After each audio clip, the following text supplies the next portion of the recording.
Welcome, everybody, to another episode of Circle of the Earth Fellowship.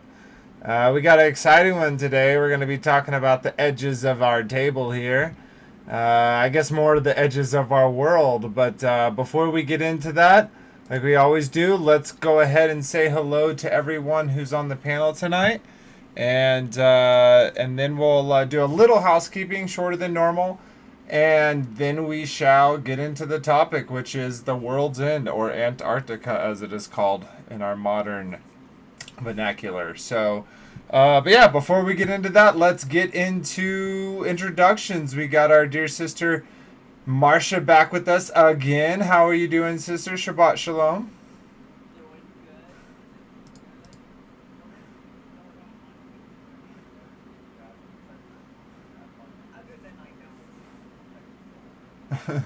You know, it's a whole bunch of malarkey. You just don't know how exactly it's the malarkey. Awesome. Well, we got definitely a good amount of videos to share to to get some of those seeds planted. But welcome for joining us regardless. What were you gonna say though? Oh, okay. We'll see. Oh, it did it again.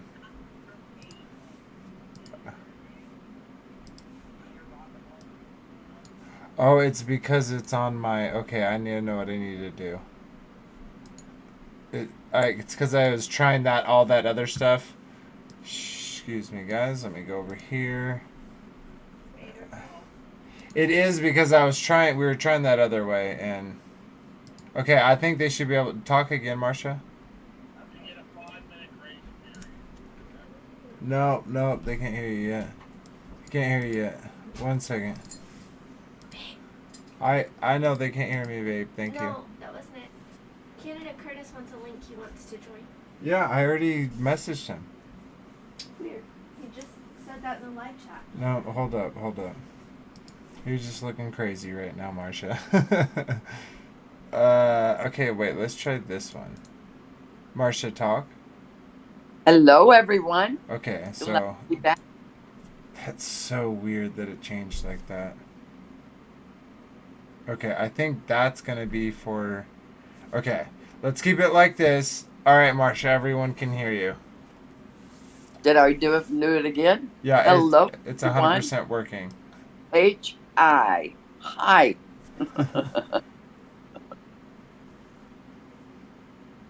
Glad to be back. Now it's Robert's turn. So yeah, let's jump over to Marcia. Sorry about that for that technical difficulty, Marcia, and everyone else. Robert, welcome, brother. And no, it's not Shalom Shabbat anymore for you, but so Shalom, sir. Good to see you as always, brother. Can't hear you, Robert. Oh, he's You're muted. muted. He's muted on Discord. That was my fault. I muted it so I can go and listen to the YouTube to see if I can hear us. Anyhow, you said it was malarkey, huh? I say it's frozen malarkey. Frozen malarkey. And so got to feed that malarkey to the little penguins down there. Well, no, we can't feed them because we would be disrupting the natural habitat. Sorry.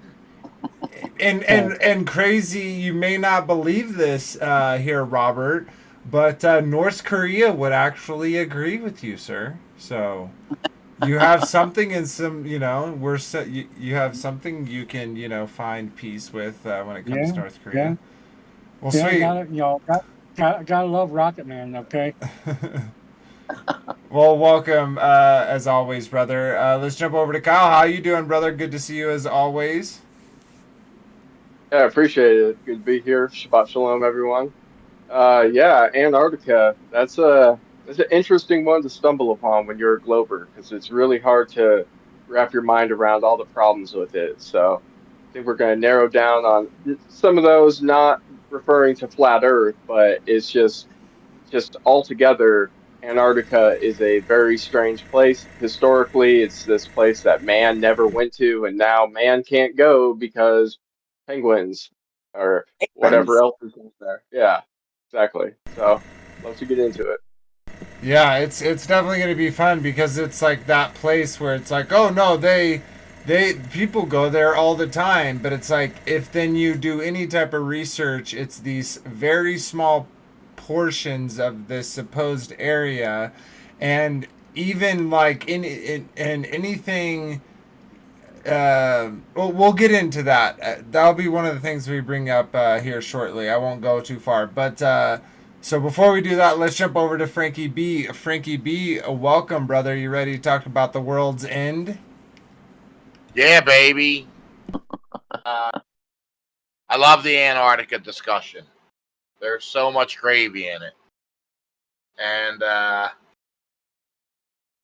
yeah, it's going to be an interesting show. Another good one. Put your helmet on, put your seatbelts on. Let's go. We're rocking. We're going to the moon, baby. No, Antarctica. We're going to the moon, Marsha. Antarctica.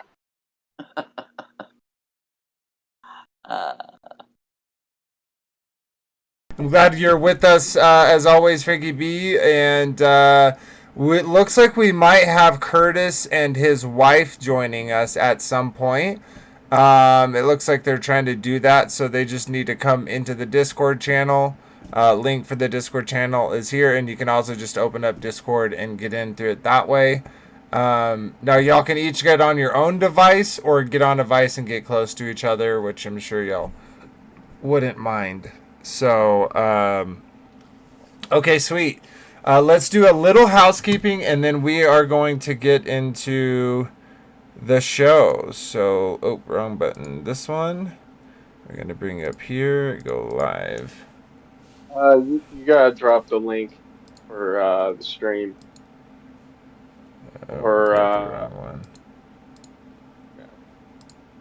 Okay, here we go. Okay, I will do that in just a minute. Give me a second to do that. It's just in Discord. You don't need, okay. Let me just handle this real quickly. So he can make his way in while I'm giving the housekeeping. Okay, last thing, I need to send him an invite. Copy link.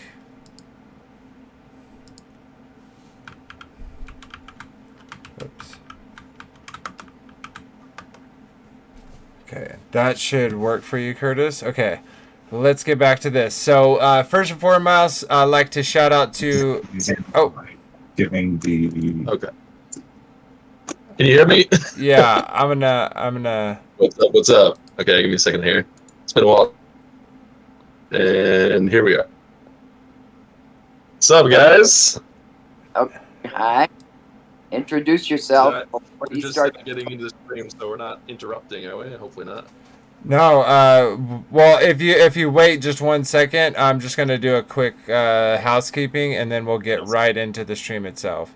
Absolutely, brother. Okay, Absolutely. so over on... Introduce- Well, we will, brother. Here we're real quick. We're also streaming on Take on the World, so please go check them out if you haven't supported them. They allow us to come onto their platform and share our puzzle pieces with their community. So I always like to show them gratitude by thanking them. And if you don't know, you're on Take on the World or over on Lighthouse. We also have our own channel, Circle of the Earth Fellowship. So if you're interested in supporting that, again, check the links in the description below. And if you'd like to join this or any other these type of discussions, the streams or the community in general, check out the Discord to do that. You also can support us either through merch or also we're on Lighthouse. So check out there. We have the $5 once a month. So thank you to Robert and to Marsha and to Tracy and to Kyle for all doing that. Sweet. Okay, that's all the housekeeping I'm gonna do. Let's go ahead and just close out of that, and yeah, let's go. Let's take a break and jump over to our brother Curtis here and his wife, and kind of let them introduce themselves and tell us what you got going on before we start talking about the world's end. Yes. Yes. Yes. Perfect. Okay. And Hello. adjust the sound here so Leslie can hear you guys. Yeah. So yeah, it's great to see you guys again. It's been a long time since I was on here last, and the reason why it's because I now have a wife. So yeah, it's been really awesome. But I don't want to really get out of what the topic is tonight. We'll talk directly about that subject, and actually I have something really interesting to show you guys. Do you guys ever heard of the Iron Republic?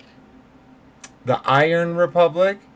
Is Yeah, that like yeah, the Nazis or whatever that went down to Antarctica and started It's a book like a that David Weiss. civilization? It's a book about David Weiss is promoting about the idea that there's this guy in the 1800s, late 1800s, was a politician. He basically screwed up his career politically and had to essentially flee the country. So he Mhm. decided to just kind of go anywhere where nobody else was, and so he went down from New York City all the way to the end of, like, right at the very edge of the ice wall. And somehow in a ship he discovered other lands, a little gap that basically took him outside the ice wall into other uncharted waters. Came across Oh, this country called the Iron Republic, where there's like this like ancient like futuristic technology and civilization, and everything's amazing. And he basically lived there for 10 years, and then he came back and all that. It's did you it's hear about some that? Norwegian guy or something. No, he's American actually. Oh, because I heard the same type of story way back, and it was Interesting.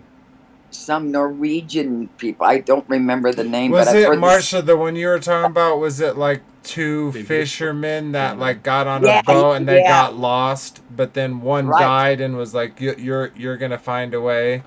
But I think that was to the north. That was to No, north. no, one Oh, died. okay. But anyway, Okay. I've But heard yeah, this before. it's really interesting. We could talk about it after because you guys get the whole show and we Yeah. get in the videos and stuff like that. So, but yeah, it's fascinating. So I'm just glad to be here. This is it here, by the way. Iron Republic Nice. by Okay. CL. Yeah. CJ It's Austin. interesting. Yeah, L Austin or CJ Austin.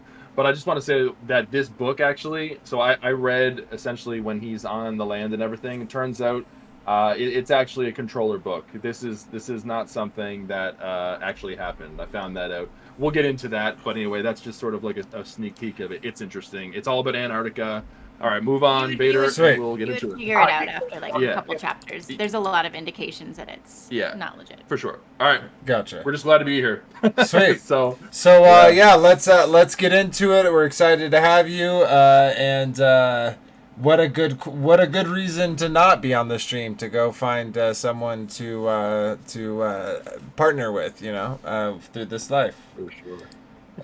Sweet. All right. So Antarctica is a mysterious place for many reasons.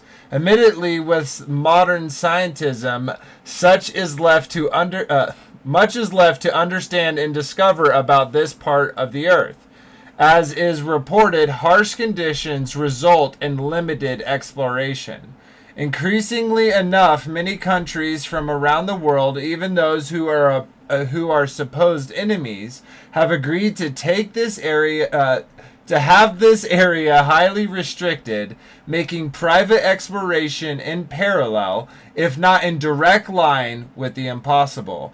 Looking back at this area in scriptures, recorded history, and within literature holds many interesting puzzle pieces of this area. What is the Antarctic Treaty? Is it a continent? Join us as we discuss the topic of Antarctica and the implications for our and future generations' lives from the perspective of believers seeking the puzzle pieces of truth. So that's a quick little snippet about what we're going to be talking about. We got videos and things to share. But yeah, before we get into that, let's kind of give it just a little idea of your understanding, if you have any, and what you kind of thought to maybe where you are now before we start presenting this information. I know, Marcia, you didn't say there was a ton that you could really talk about, but I'd like to take that spot as a newbie and kind of tell us what your thoughts are. Well, when I woke up, which was a long time ago, I did just understand. I didn't go in any depth on the Antarctica, but I knew that we were on the circle of the Earth, and it was wrong, and it's all bogus, and that's about it.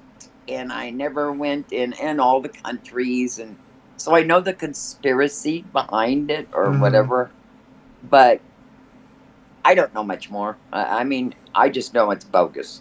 Malarkey. Yeah.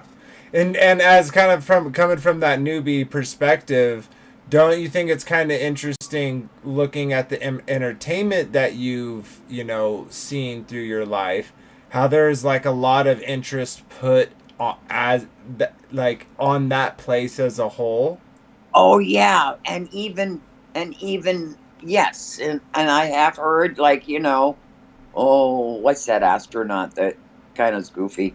Buzz that went- Aldrin or Neil Armstrong? Yeah. Okay.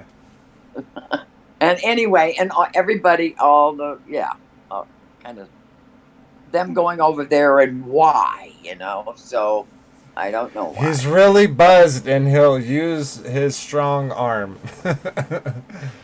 That was awesome when he punched that dude. But sweet, yeah.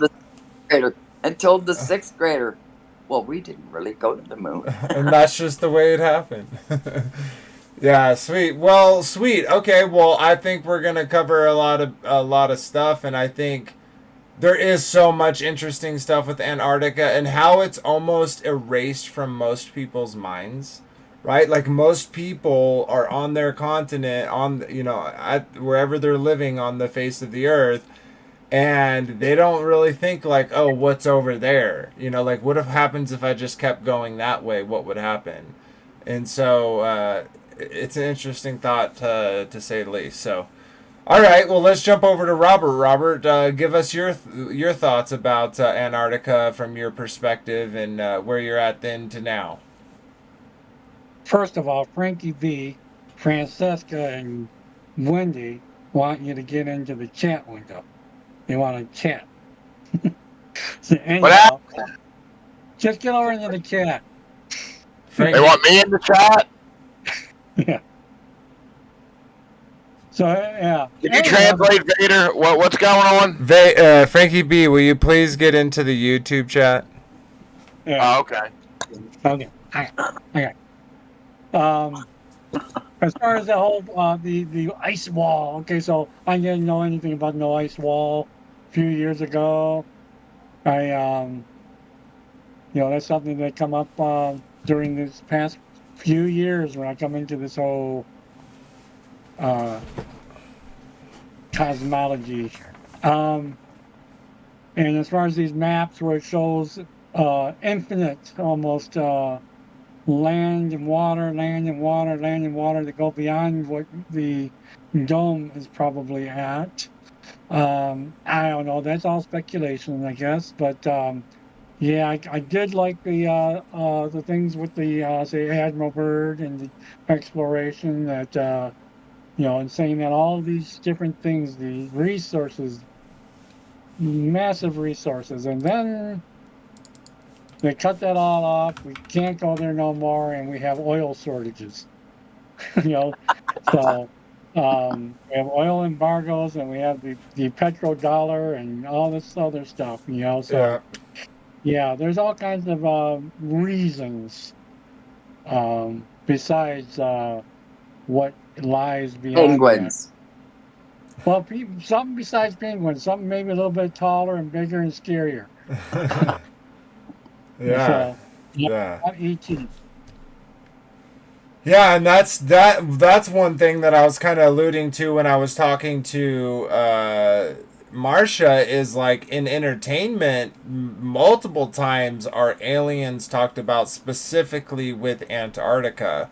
Whether it be them being frozen under Antarctica, whether cities be frozen Antarctica, there's so many different examples of that place kind of having a significant role with the introduction of extraterrestrials, as it's stated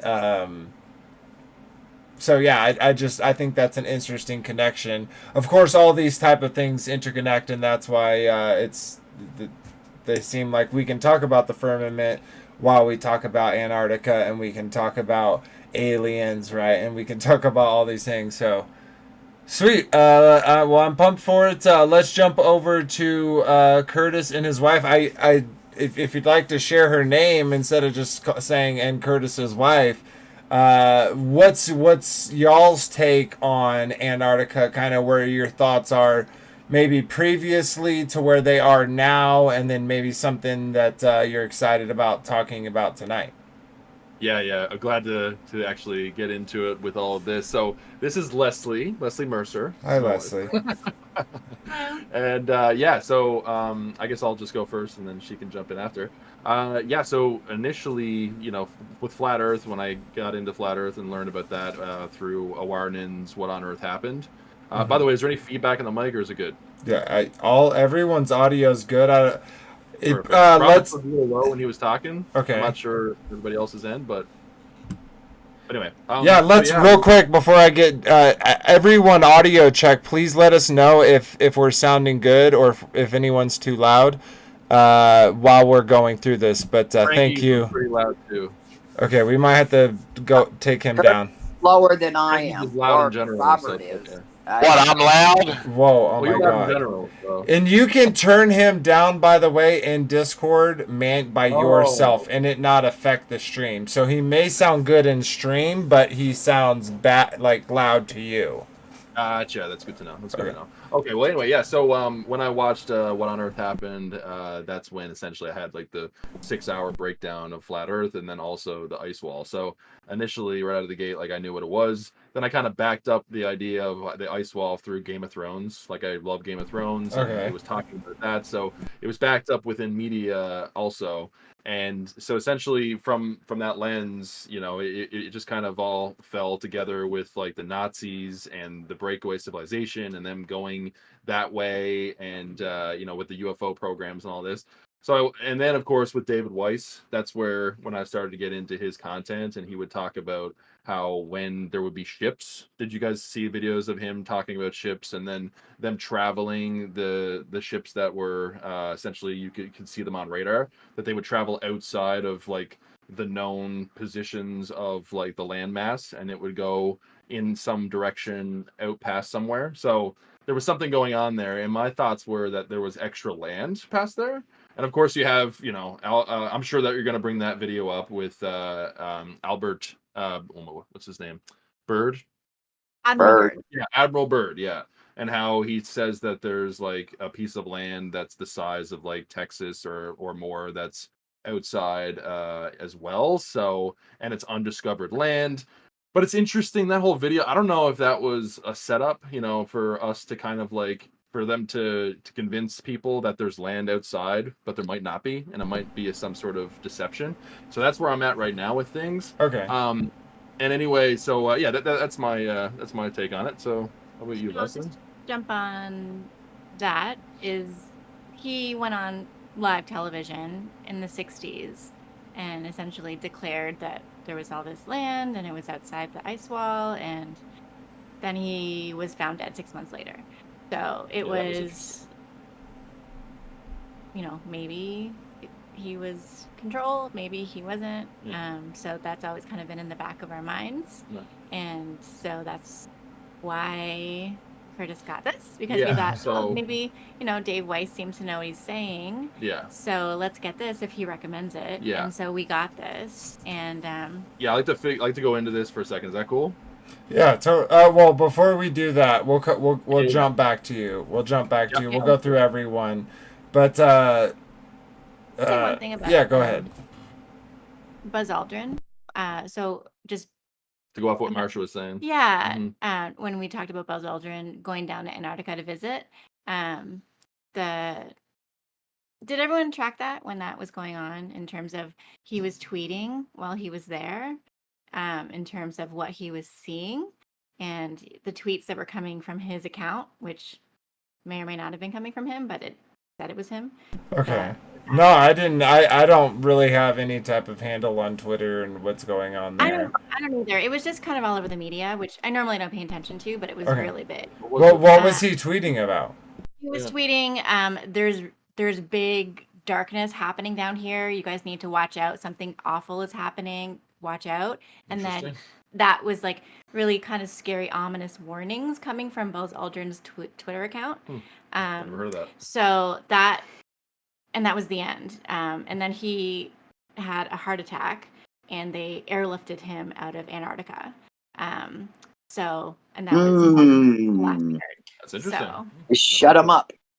right. Yeah, sounds So- like Yeah, and all the Globers that are like, dude, just go to Antarctica with us. Well, I'm not actually gonna go, but you should go. I'll pay for you. Like, what's the worst that could happen? Duffy's going, so you All know the top he's ready guys to on go. one Let's plane. go with him. You guys know Uh, Duffy, right? That whole thing. Yeah, with Duffy. Yeah. Yeah. Did you hear about the artificial sun? That apparently there's technology that's linked to him, and that they're going to actually go there, and they have this tech that it's going to make it look like the sun is 24 hours to convince flat earthers, and that they could be like, hey, look, see, there's actually 24-hour sun. So the flat earthers, like one of the best flat earthers, they came up here and they denied it, and we have video that clearly shows that there's a 24-hour sun. Did you guys check that out? Oh, that's interesting. But I've actually thought about things like that where they could just put drones in the sky, right? Exactly, yeah. That's super bright, and the only thing is the battery. Like, that's kind of hard. How are you getting it to? It would just have to, I'm sure they could figure it out, right? With enough money, they could definitely make this projector drone something, For sure. They've certainly got money. Yeah. Definitely. Yeah, Duffy's Yeah. such a joke, man. I honestly makes me sad that. Well, I shouldn't say it like that. Witsit even saying I would go under these circumstances, I'd be like, no, I trust you about as far as I could throw you. And That's even right. though you're, as strong as a wet paper towel, I'm not gonna. I don't want to throw you because I don't trust you. Especially the fact that he's like really good friends with McToon. And we all know how unstable McToon is. So I know you haven't been really on social media. Do you see my little comedy mockery bit of McToon? no, that's not Mr. Robot Polishers, but no. No, the one where after he had a conversation with Sean, go check it out. It's called The Legendary McToons. Oh, sick. Okay, I'll check it out. Yeah. But okay. sweet, yeah. Let's jump to Kyle. Kyle, what's your thoughts, brother? What you used to thought, where you are now, and what you're kind of looking into nowadays. Yeah, man. I always thought Antarctica was like the mysterious eighth continent. Excuse me, eighth continent on the bottom of the ball, and no one really talked about it. And I didn't put any thoughts into it, pretty much, unless I was watching a documentary about it until I came to Enclosed Cosmology, and then it actually kind of revealed its purpose in the world and why there aren't really people there, and why it's got weather conditions that aren't found anywhere else, and there's all these surrounding, I guess, issues with the layout, how big it is, and getting to it's not explored, and it obviously I came to the understanding of the Antarctic Treaty and everything like that. Uh, and now, as I understand it, it's just the edges of the Earth. It's where the world terminates at the first layer of the firmament, and the water's held in by those Yep. mountains and that ice. At some point, it hits that dome wall, and what's there, I'm not entirely sure, but I will say that there's a lot of military activity that goes back for a long time, as Curtis was saying, with the Nazis, making bases there even till now. We have all these different military contracts out there and all their different bases. But even before that, looking at some of the ancient maps, there's some strange creatures and things that are depicted to exist in those parts. So it makes me wonder, what are they, I guess, necessarily hiding there? And from my thoughts, it's a huge area. bigger than probably the mass of all the continents combined, but it's basically inhabitable. But that's for us, without certain technology. So it'd be interesting what the future holds. The whole 24-hour sun there, that stuff, solar projector, totally possible. It's just my opinion on that is you don't need to go to the ends of the world to prove the shape underneath your feet, and you're There you not going to convince. And you're not going to convince any flat earther who's looked and tried to go. find the curvature that all of a sudden there exists curvature because you can see the sun for 24 hours. So it's an interesting, I guess, psyop on the flat Earth. But Kyle, you have to fully understand like the cosmology to be able to understand where you are, right? Because looking up to the sky has to equal to what's under your feet.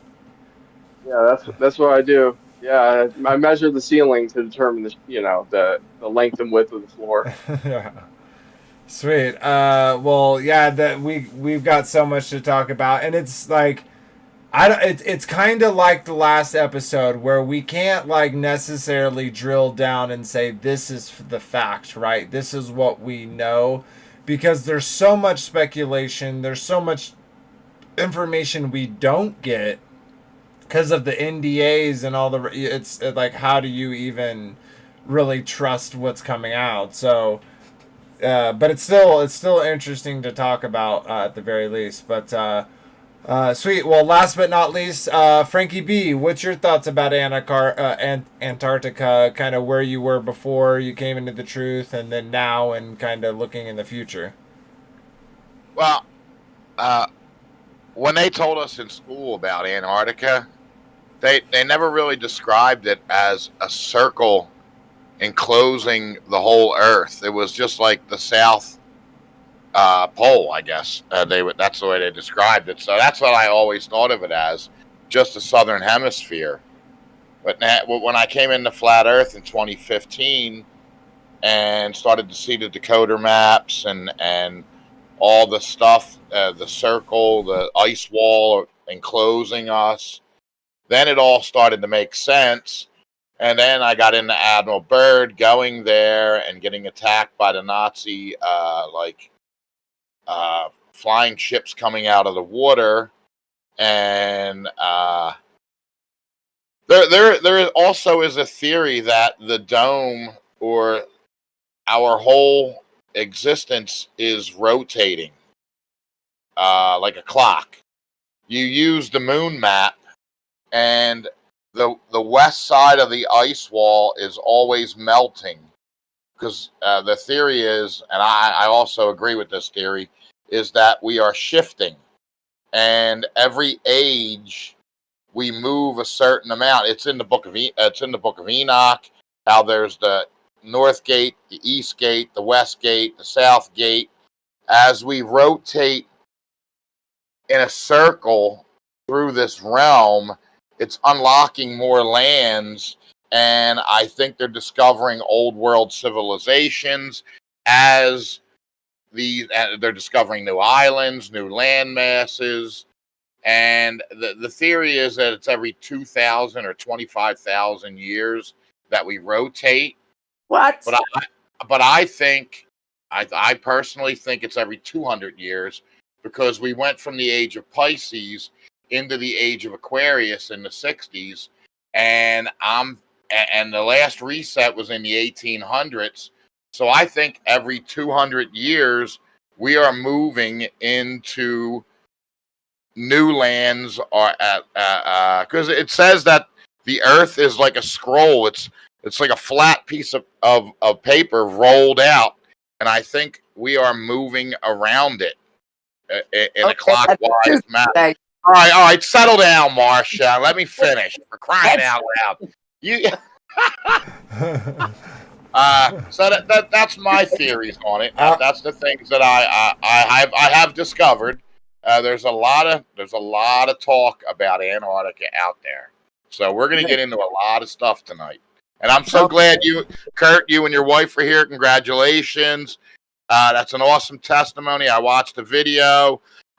And she's right. Preterism is true. She may not know the whole gist of it, but I am totally into the fulfillment of scriptures, and you just need to go down that rabbit hole with her. Let her lead you down that rabbit hole, because there's so much peace in it.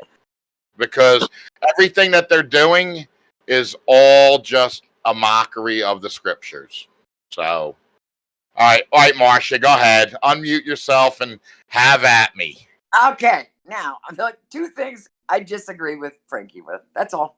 Of course. All that for that. Okay, thank you. You know that. No, I want to say one thing real quick to what you're saying. It would, to me, have to be quicker than the 28,000 years, right? Because I do subscribe to the literal, like we're around the 6,000, maybe give or take 1,000 years. But what I will say is there are interesting things to the moon map and to it travel like that, the basically the Northwest, and it traveling in there. Yeah, I'll put up a photograph when I got to go down and get my phone after we go into another segment. I'll run down and grab my phone and I'll put a photograph up in the chat. Totally. That depicts what I'm saying, and you can share it. Yeah, so I do find some interesting things there now as that connects to preterism and 70 AD. I get the connection, but I don't think they're mutually exclusive. What I will say though is our Earth is much more magical, and I don't think, like, you know, as you were saying, it's just this small little continent at the bottom of a globe. I don't think any of us here subscribe to that now. There's a preponderance of evidence that should suggest that that's not the case. So, yeah, all right. Well, welcome everybody. Welcome to all those in chat. We're fluctuating around 20 to 22. It looks like we hit 18, but welcome to all the new subscribers. We're at 215 now, the last time I checked. So we really appreciate that support. But yeah, okay, so let's kind of I want to share something real quick before, because everybody was kind of hinting about it and talking about it. So let's go ahead and just get that out of the way, because it is kind of a big topic within Antarctica, and that is the Antarctic Treaty System. So I'm just going to read this. This is from the good old Wikipedia. And it says, the Antarctic Treaty and related agreements, collectively known as the Antarctic Treaty System, regulate international relations with an aspect to Antarctica, Earth's only continent without a native human population. It was the first arms control agreement established during the Cold War. During the Cold War? The people agree. Okay, what did they agree to? They probably agreed to, you know, something preposterous. You know, it's too cold there. Nobody wants to go there. Okay, but let's see. Designating the continent as a scientific preserve, establishing freedom of scientific investigation, and banning military activity. Isn't only military posts down there? Anyways, for the purpose of the treaty system, Antarctica is defined as the land and ice shelves south of the 60th south latitude. Since September 2004, the Antarctic Treaty Secretariat, which implements the treaty system, is headquartered in Buenos Aires, Argentina. The main treaty was opened for signature on the 1st December 1959 and officially entered into force on 23rd June of 1961. The original signatories were the 12 countries active in Argentina during the International Geophysical Year of 57 to 58. Argentina, Australia, Belgium, Chile, France, Japan, New England, Norway, South Africa, the Soviet Union, the United Kingdom, and the United States. These countries had established over 55 Antarctic research stations from the IGY, and the subsequent promulgation of the treaty was seen as a diplomatic expression of the operational and scientific cooperation that had been achieved. As of 2024, the treaty has 57 parties. So it started with 12 countries. It is now at 57. So let's click this. We'll come back.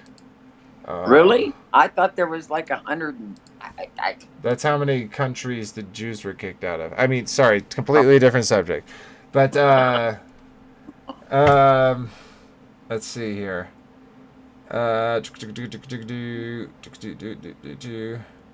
Okay, I brought it up. I want to see what that was saying. So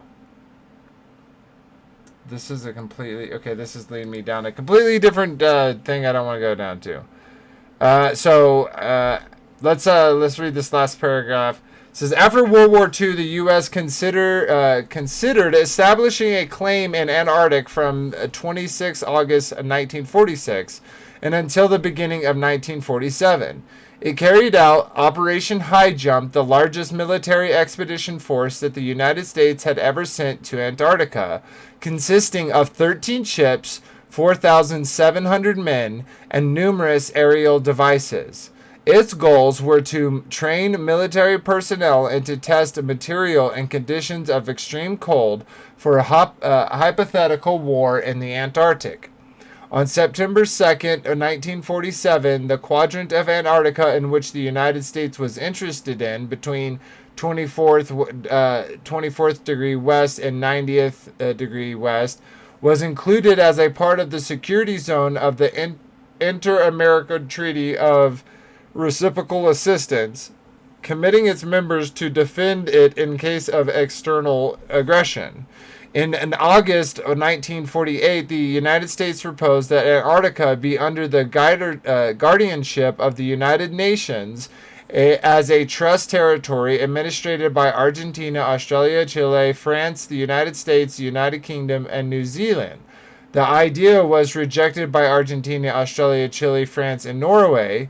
Before the rejection, on 28 August 1948, the United States proposed to the claimant countries some form of internationalization of Antarctica, and the United Kingdom supported this. Chile responded by presenting a plan to suspend all Antarctic claims for 5 to 10 years while negotiating a final solution.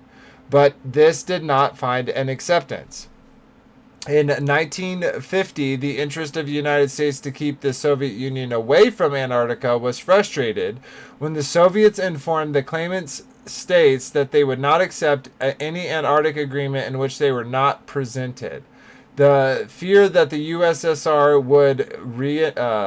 would react by making a territorial claim, bringing the Cold War to Antarctica, led to the United States to make none. So, yeah, long go on is this whole geopolitical thing that's going on because of the Cold War. They're able to come together and make this agreement. Now, obviously, this agreement doesn't happen until Admiral Byrd, until he makes his claims. But this piece of legislation, and as you can see, it is just talking about the politics of Antarctica, where there are no human beings. These are people talking about a place where no human beings live, and its importance and is just it's insane the amount of information you can learn just about this Antarctic Treaty system. So that is not much that you probably haven't heard before, but something I want to share before we kind of get into the videos is, tons of important quote-unquote leaders have visited Antarctica. And, so we got President, these are by President, we got Theodore Roosevelt, William Hafford Taft, Woodrow Wilson, how they got that wheelchair on top of the ice. Oh no, that was Franklin D. Roosevelt. How they got, maybe they made them little skis so they could just push them on the skis instead of wheels. I'm not really sure. But yeah, look through this list. Basically, since 1901 until present time, looks like Mr. Brandon didn't make it out there. Maybe he's afraid to catch a cold. But Donald Trump made sure to go out there. And very interesting. But also, if you're not... Look at this, guys. So I was doing a little exploring before we go here. So let's go. Okay, we got all these named cities. What's a named city that's unlike every other named city? I'm kind of like, I have this certain idea of something that would fit. Is anything coming to anyone's mind? Like, we're kind of getting to the end of the list. Is there anything that anyone... Oh, what's... You got land of southern mountains. Or Oh, the Crystal City? The Crystal City? Is that what you're talking about? What is the Vatican City? Let's see here. Oh, List of foreign leaders by Holy See. Oh, Pope. Okay, this is all since 1965. We got Pope, Pope, Pope, Pope, Pope, Pope, Pope. Even Pope Francis has taken some time to go down there. There's also, let's see here. I want to go back. Home. Oh no. Yeah, there's just so many. Like, look at this. They have Poland. These are all the prime ministers that's been there in Poland. Poland has been sending people to Antarctica since 1941. Let's see here. What about Nepal? Nepal has been sending people since 1960. All right, let's see what else. Liechtenstein sounds like a fake place. Oh, well, Prince Joseph II went in 1979. Pretty interesting. What about, close my eyes, this one? Georgia. Oh, look at all these presidents. They've been going since 1994. So, point being, guys, is the list of amount of people that have gone to Antarctica that are travels of the secretary, of the president, of the chief missions, and the principal officers, and all of these super duper important people is just is important to be remembered in the office of the historian. I wonder why that could be. Sweet. Have y'all ever seen that? All those people that have gone to Antarctica. Not that particular extensive list, but I have seen some of those. no, I haven't. Yeah, Yeah, it's The list of people who went to space is very, very limited. yeah. Yeah, they've been going. So at least we know Antarctica is a real place, right? Yeah, exactly. That's definitely real. Whether or not you believe in what shape, it's definitely there. Yeah. All right, so we're gonna start this off with a little Rob Skiva video. We're not gonna play the whole thing. We're just gonna play this introduction to it. Definitely highly suggest you go check out the rest if you when you get a chance, as well as all Rob Skiva stuff, because what a legendary man. So, but yeah, we're gonna let this play for a few minutes, and we'll come back and talk about what we're seeing. this is part 17 now, a most peculiar timeline. I began to look at the events of the various things we've been talking about here and put it again into sort of a linear format. We see that God creates the world in 6 literal days, describing essentially a snow globe-styled enclosed world cosmology. Shortly after, Adam and Eve are placed in the Garden of Eden, and a serpent deceives them into disobeying Yahuwah, and a seed war begins. Cain kills his brother Abel. Seth replaces Abel, and the messianic seed is to come from his line, Seth. Plan B, corrupt the seed line. The Genesis 6 experiment occurs. Over a 1,200-year time period, all flesh becomes corrupted through various forms of Nephilim hybridization. Yahuwah destroys the whole world with a flood, preserving only those who made it onto Noah's ark. The whole earth is then repopulated by Noah's 3 sons. Nimrod is born in 1908 a.m., or a year since creation. Abram is born in 1948 a.m., and the seed war continues with 2 human players on the cosmic chessboard, Nimrod versus Abraham. Nimrod builds a tower in order to reach into heaven and ultimately attempts to kill Yahuwah. His plan fails when Yahuwah confounds the languages. People disperse, all talking about the same guy, Nimrod, only now with different names. Hence, he becomes the rebellious god of this world. Abraham produces Isaac, who produces Jacob, who is the father of the 12 tribes of Israel. The stage is now set for the entire biblical narrative, which ultimately leads to Messiah and his final victory in the cosmic seed war. Now, I'm going to shift gears and bring us to the present, keeping in mind that Nimrod was born in 1908 AM. And I get that number by going, and actually, Wendy Carter, where are you? Yeah, she's got some fantastic timeline charts. What's your website? tetrascroll.com. I met her at a Revive conference on the Nimrod expedition. Now, and I found that quite by bestowed upon him. Byrd goes to Antarctica leading a whole bunch of ships down there on an expedition called the Operation High Jump in 1947. Why did they call it High Jump? Well, when you get to Antarctica, that's what you got to jump over. You got to get up over that wall. So, in 1947, we also have the founding of the International Monetary Fund, the start of the Jewish immigration to Israel, a young Bedouin shepherd discovers the Dead Sea Scrolls, and the alleged UFO crash happens in Roswell, New Mexico. Things are starting to happen that make me go, what's happening here? A nation called Israel is established in 1948. MK Ultra begins early in the 1950s, officially runs from 1953 to 1973. Operation Deep Freeze, 1955 to 1956. More nations go down there. Prior to Deep Freeze, Admiral Byrd got on national television and talked about, man, all these natural resources are down there. There's another country the size of the United States over there, on the other side. And people are like, what? All kinds of people are getting interested in going down to Antarctica. But then something changes as a result of that mission. Sputnik is launched in 1957. Both NASA and DARPA, how many of you guys know what DARPA is? Defense Advanced Research Projects Agency, doing all the top secret, Batman type technology stuff. DARPA and NASA are both created in 1958. Excuse me. The Antarctic Treaty is drawn up and goes into effect in 1961.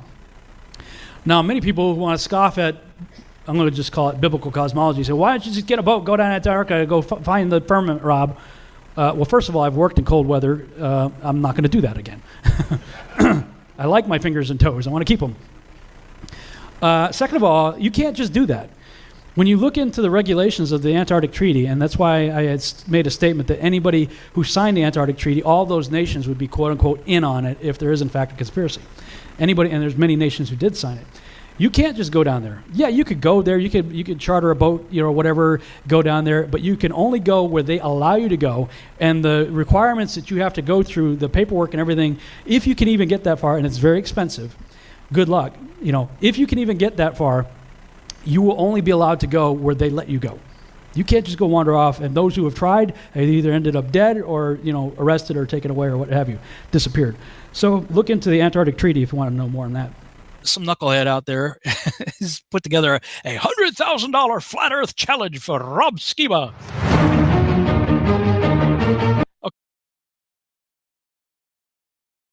Whole thing of well, let's watch this real quick because I think it goes in really good with Duffy. Okay.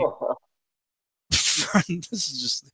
First of all, I don't believe that these people have that kind of money. Second of all, it would cost more than that to go down there and do everything that needs to be done. Third of all, I have no interest in going to one of the most hostile places on the earth, and it's extremely dangerous, and I have no interest in going down there. I've already been convinced. I don't need to go do something as stupid as that for some idiot that's trying to offer me $20,000 a year for 5 years that he doesn't. Who wants to bet this was Duffy back then? Probably. That's a good point. Probably, yeah. This was Duffy back then. I almost guarantee you the same type of thing. Just throw big money at it. I'll pay for the whole thing. I'll give you all this money, and you'll prove that it's yeah, okay, thank you, mysterious benefactor. You wouldn't have any reasons to being a little shady here, would you? Even have. Yeah, I got to show you something else. Just for those people who, are upset with me calling this guy an idiot. Let's see. As Forrest Gump said, stupid is as stupid does. This is just one of many reasons why Listen to this genius. Got to go out there and look back. And you'd have to be 200 to 300 miles out to be able to look back and take a decent picture and get the whole thing or close to the whole thing in one shot. That's really difficult. That's hard to do. But to prove that the Earth is flat, all you have to do is go to Japan on the flat Earth model. Go to that Japan. Of course, the problem is, I don't know how you're going to get to that Japan because Japan isn't there. That's not where Japan is. To get to Japan, you'd have to go to LA, jump on a flight, and fly west, not east, but west. So that's, you got a problem right there. How do you get to the Japan on the flat Earth model? So, but let's lay that aside. Let's say you could get to the Japan on the flat Earth model. Let's say you could do that. All you have to do is find a high place or a low place because the Earth is flat. Remember, it's flat. The whole thing's flat. So all you have to do is just go to the flat Earth Japan and just look out over the flat. Because water finds its level, right? Water doesn't curve, right? So it's flat, right? Okay, so all you have to do is go to the flat Earth model Japan and just look out over the ocean, and you should see it. You should see a rim of ice circling around that part of the Earth if it's flat. And it would also be easy to charter a boat or a ship and just go out there. Easy, so much easier to prove the Earth is flat than it is to prove the Earth is a globe. If your criteria is, well, we want one shot. Need I say more? Wow. Alrighty then. That's enough of that. But just to go into Duffy, like that whole, you just do this one thing and it will prove it. It's like, no, the great deceiver is a good deceiver, right? That's why he's called the father of lies, is because he's not telling you lies that are easily, dismantled. He's going to tell lies that are very good, are very good lies that deceive many. And so just thinking that you can do this one thing and prove it either way, it's interesting to me. Of course, I believe that we do live on a plane and not a sphere, but that's kind of off track. Anyways. Well, the whole thing about flat Earth and saying everything has to be flat, like there can't be mountains. I mean, that's not, I don't know, how ridiculous. I think that's what he kind of was saying, wasn't it? I don't know. So, yeah. And I who Duffy is. He's the guy.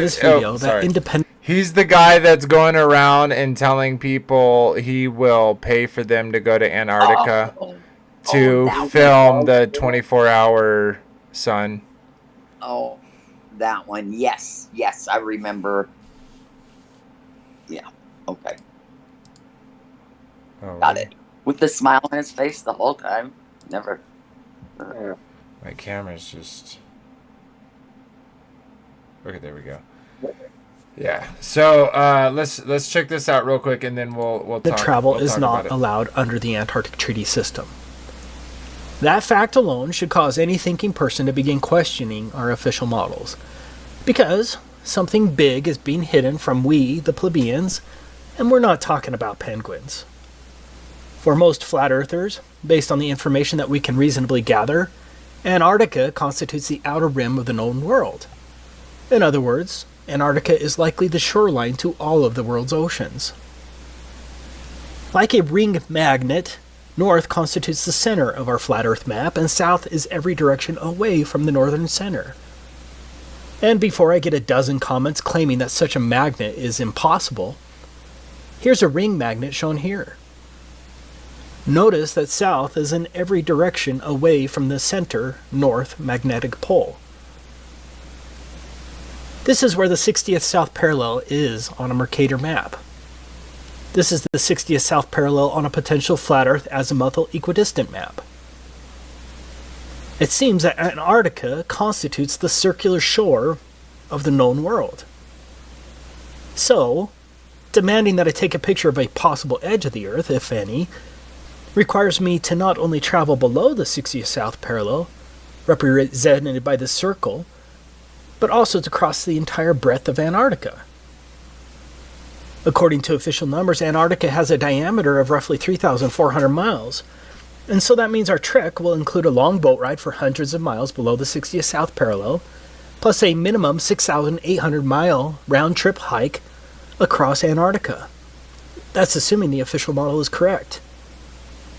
Maybe we could fly to one of the ceremonial pole areas, but that would still leave at least a 3,400-mile hike. In addition, we wouldn't know for sure whether the plane trip itself was interfering with our results, since the pilot would have to follow a designated path outlined by the Antarctic Treaty System, and who truly knows what direction that is until we get there. In order to be fully confident, we would really need to stick to the ground and have control over our own pathway, where we can control our direct southerly route opposite of the northern magnetic pole. Now, whether Antarctica is a smaller continent next to the outer rim, or whether Antarctica is indeed the shoreline of the known world, I don't know the answer. Flat earthers don't have a government budget to spend $1 billion to hire hundreds of cartographers and fleets of boats and planes to map the entire world. But even if flat earthers had the money, we would still run into the Antarctic problem, which is the point of this video. So, what is the Antarctic problem? It is the fact that independent travel is not allowed below the 60th south parallel in any reasonable manner to make any determination as to whether Antarctica is the shoreline boundary circumscribing the known world, or whether Antarctica is simply a continent a little north of the true but unnamed southerly shoreline of the Earth's oceans. For all we know, Antarctica may be an infinite plain that is uninhabitable at further distances. Again, we don't know. But, as I will describe in this video, I suspect that Antarctica is the shoreline circumscribing the known world due to the unbelievable restrictions placed on travel there. Excluding a couple of questionable claims, the total lack of north-south circumnavigation only proves the same. But if I'm not allowed by our governments to independently travel below the 60th south parallel and then to traverse Antarctica over 6,800 miles, then I cannot take a picture of a theoretical edge, dome, or those other lands beyond the South Pole, whatever the case may be. But you probably don't quite grasp how much area is really being blocked off under the Antarctic Treaty System. Let's look at it from the alleged 60th north parallel, because this will give you an idea of the tremendous area blocked off to independent exploration.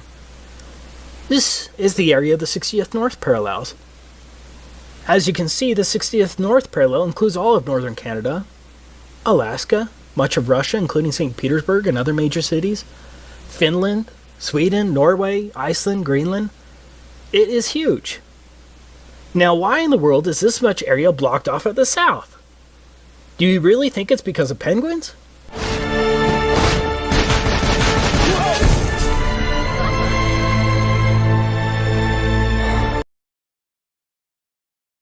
Have to mute this for copyright purposes.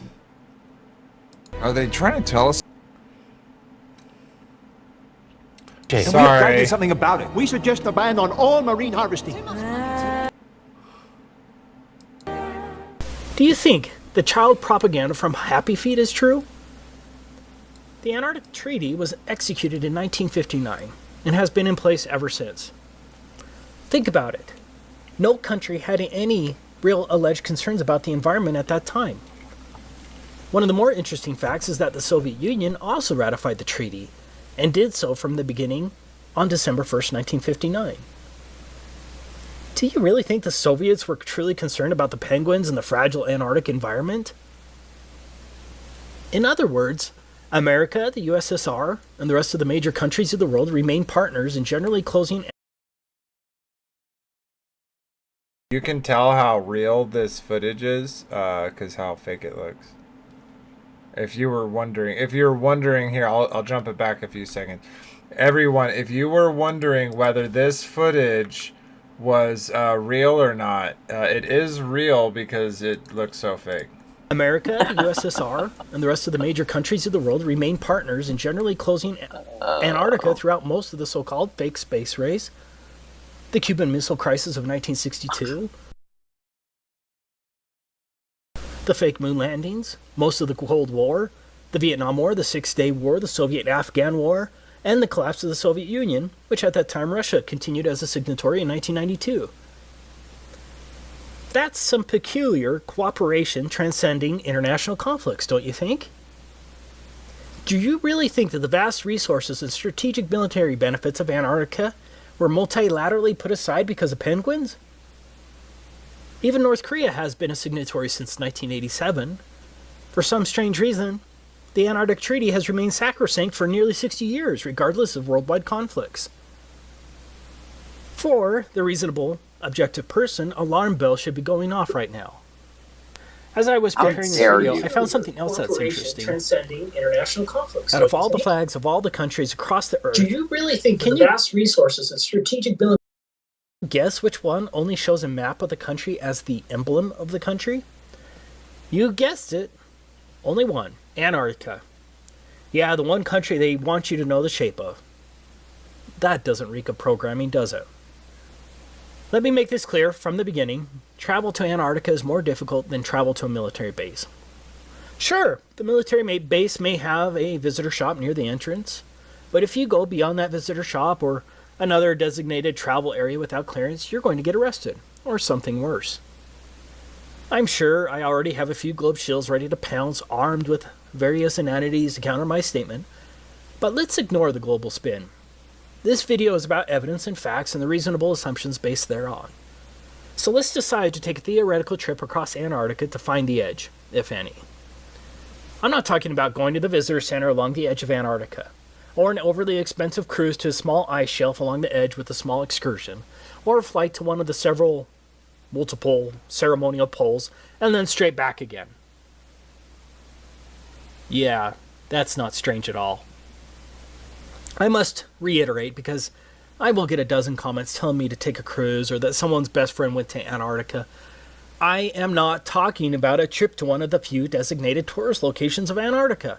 I'm talking about a real trek, pointed directly south across the entire 3,400-mile breadth of Antarctica and back again to determine whether Antarctica circumscribes the known world and to possibly determine whether there's an edge, a dome, or whatever, and then take a picture of it. I'm talking about repeating the trek of Admiral Byrd and discovering that area as big as the United States that has never been seen by a human being on the other side of the South Pole, full of minerals and such just waiting to be explored. But strangely enough, there's left in the world today an area as big as the United States that's never been seen by a human being. And that... Did you see it, Admiral Byrd? Because are you human being? Beyond the pole, on the other side of the South Pole, from Middle America.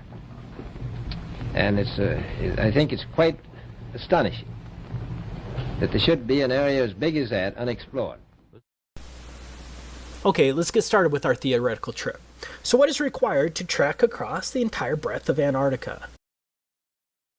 I'm gonna get into this this time, but great video by Taboo Conspiracy. Definitely check him out, show him some love. Great shares there, Kyle. Okay. Sweet. Okay, Robert's got some videos for us. Let's check these out. Well, before we do that, let's kind of talk about what Taboo Conspiracy had to share before we get into these next set of videos. So, I think it was a very good video, very succinct. Taboo Conspiracy does a super good job. And yeah, it's not like they make these statements which are pretty much hand-wave dismissals.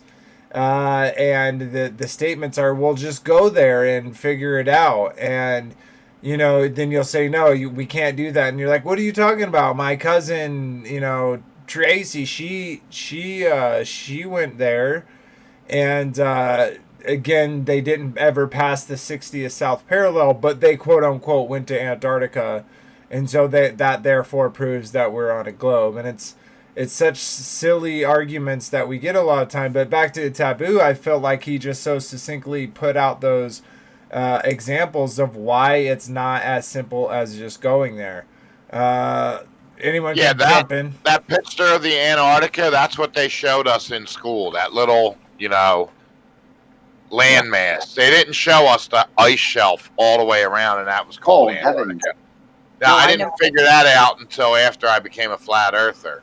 Yeah, same here.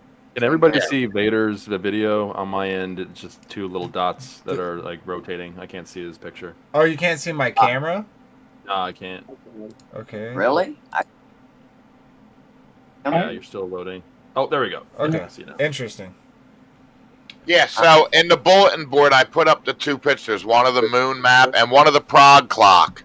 Now, the Prague clock is showing how we're going from one age to another. You're muted, Kyle. Curtis, you're muted. Curtis, you're muted. I wasn't saying anything. All right. Oh, my bad. I was looking at the YouTube. I got a block. No worries. My bad. Yeah, I put those two pictures up in the bulletin board. One's the Prague clock. The other one is the moon map. And now the moon map goes with the Book of Enoch, Vader. You know that, right? With North Gate, East Gate, South Gate, West Gate. But it can also be interpreted as that's what the moon and sun are doing with the gates. So, but yeah. Anyways, right. Well, so you don't think there's any validity in the moon map? I think it's definitely interesting. I do think it's kind of a stretch in ways.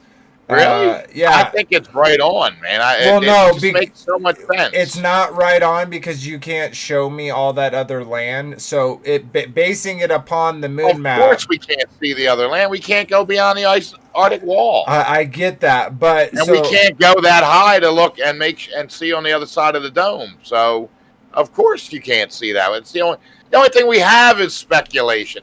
This whole show is all Of course, I speculate. I say that honestly, but what I'm saying is, that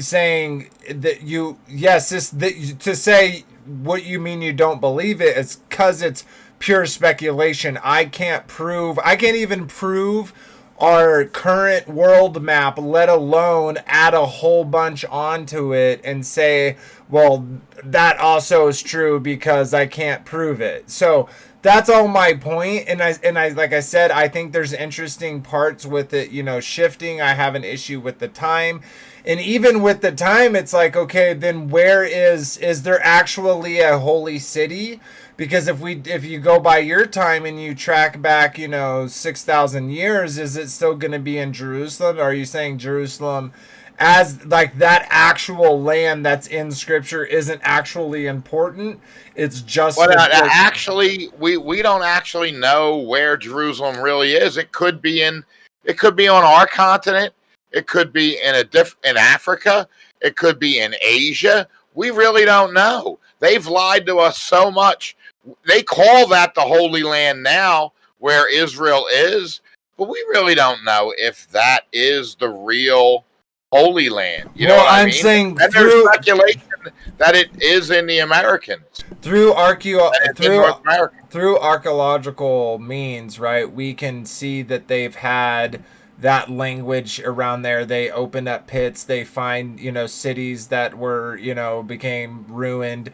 Like they can easily lie and say. I agree. So I agree. I agree. We're obviously, when we ever even talk about history, like, can we even assume that the Admiral Byrd thing that we just watched, or was it an AI? Was it, cadaver bodies that they're manipulating to? So I'm just saying, yeah, you could go crazy into that, but he's talking about the pictures in bulletin board, and we'll show those in a second. But or how do I bring this up for people without messing up my? Can I interject for a second? Yeah, go ahead. Yeah, go ahead. Taboo conspiracy.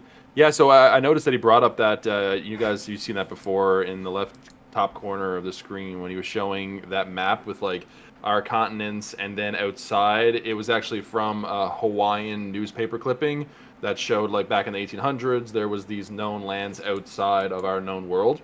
And I noticed that Taboo Conspiracy was showing that and highlighting that, and so was David Weiss. And that actually goes into this particular part of the book. When can we get to that? I wanted to share with it's actually a pretty quick thing. I think that's it matches up exactly with what we're talking about. So feel free to lay it on us. Yeah. So basically, I was going to read this full book because I wanted to know if there was actually validity to it. I was going into this being this could potentially be 100% true. And the fact that David Weiss has been promoting this like on every single interview that he's done, he talks about how, and also Taboo Conspiracy said the same thing, that the known world, the Antarctica, is the shoreline. By saying that is implying that there are lands outside of the shoreline. But that, like, to actually say that is to kind of like basically have that stamp of approval of, oh yes, there's definitely lands out there. But that really supports the idea, and David Weiss has been on so many shows, especially New Age shows, talking about the idea that there are extraterrestrials outside of the known world, and that's essentially where the real people are and all this stuff. Anyway, so the book that he supports, I decided to buy it. I read up to page 47. It's about this guy. His name is Barrington. He was a politician in New York, and essentially he, not New York. It doesn't really matter. He was a politician in the United States somewhere. It was New York. It was New York? Yeah. Okay. New York politician.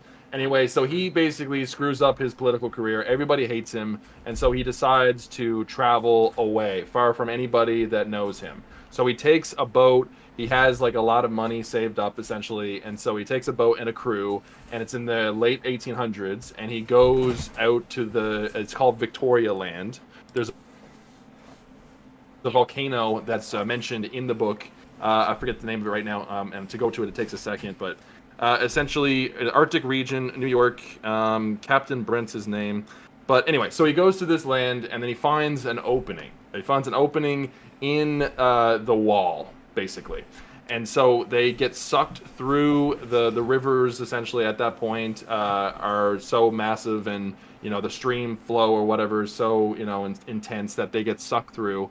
And then they travel along this route, like, through the wall, which is about, what was it? 45 miles. 45 miles, they said. They traveled 45 miles, and then they ended up in uncharted waters. They didn't know where they were, and they essentially found land after a while of floating around. I think it was like 3 days or something like that. And they came upon this land where it was like this city that was like totally... No, it was like a few months. Okay, yeah, sorry, a few months, So they went whatever. 45 miles through this opening of the ice wall, which was, just past Victoria Land, which is, if you know Victoria Land, it's between the 80th, you can search it up on Google. It's between 80th and 90th latitude markers. Yeah, right there at the ice wall. If you go past New Zealand, that's where it is. Yeah, but anyway, so essentially they get to this land mass, and it's this civilization, and basically he goes there, and it's this massive city that's like futuristic, and he talks to like the main like politician there that's like kind of like the mayor type character, and he basically tells him that, oh no, this place, it's called Iron Republic, it's not the United States. Basically, Iron Republic was formed from people that were American that came to this world and then started this new civilization. Some of them were American. Yeah, some yeah. Of them weren't. Anyway, it doesn't matter. So the main part about it is that he has a tour, and he starts to essentially go through the city and gets greeted by everybody.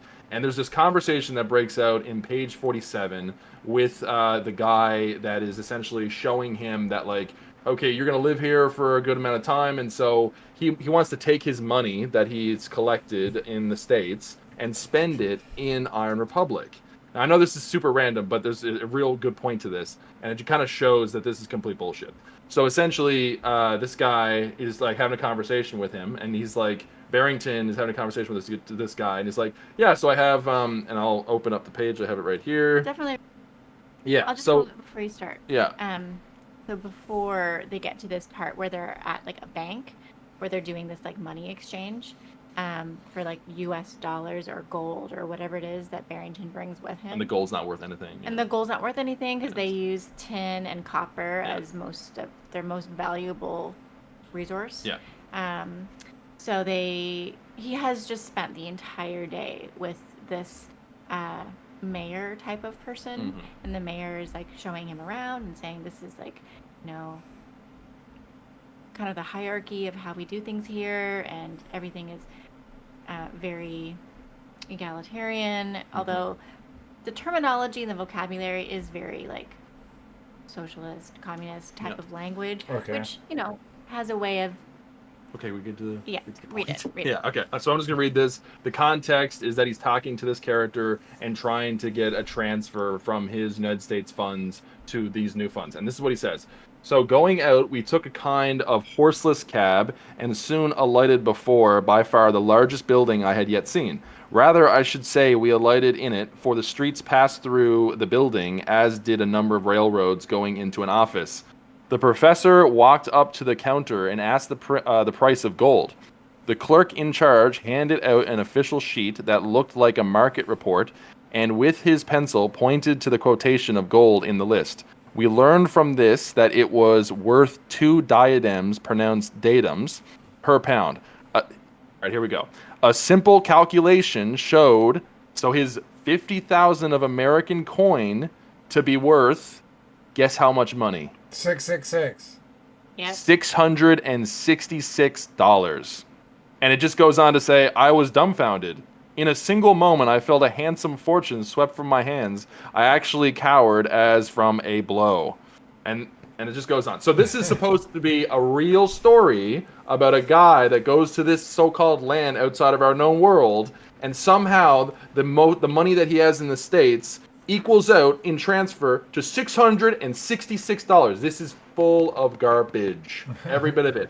And this makes me realize and truly believe that whole idea and concept that there are known lands outside of our known world is total bullshit. And it's meant to basically lure people away from the idea that there is a creator. Because guess what? I think some point they're going to come out and be like, yeah, the earth is flat. But guess what? Actually, there's extra land outside, and that's why we didn't tell you about it. So here you go. This is the extra land, and then we're going to open up the world to you guys and all that stuff. So I think it's a known deception. But anyway, I just want to say that. It is interesting in the book series that was turned into a movie series.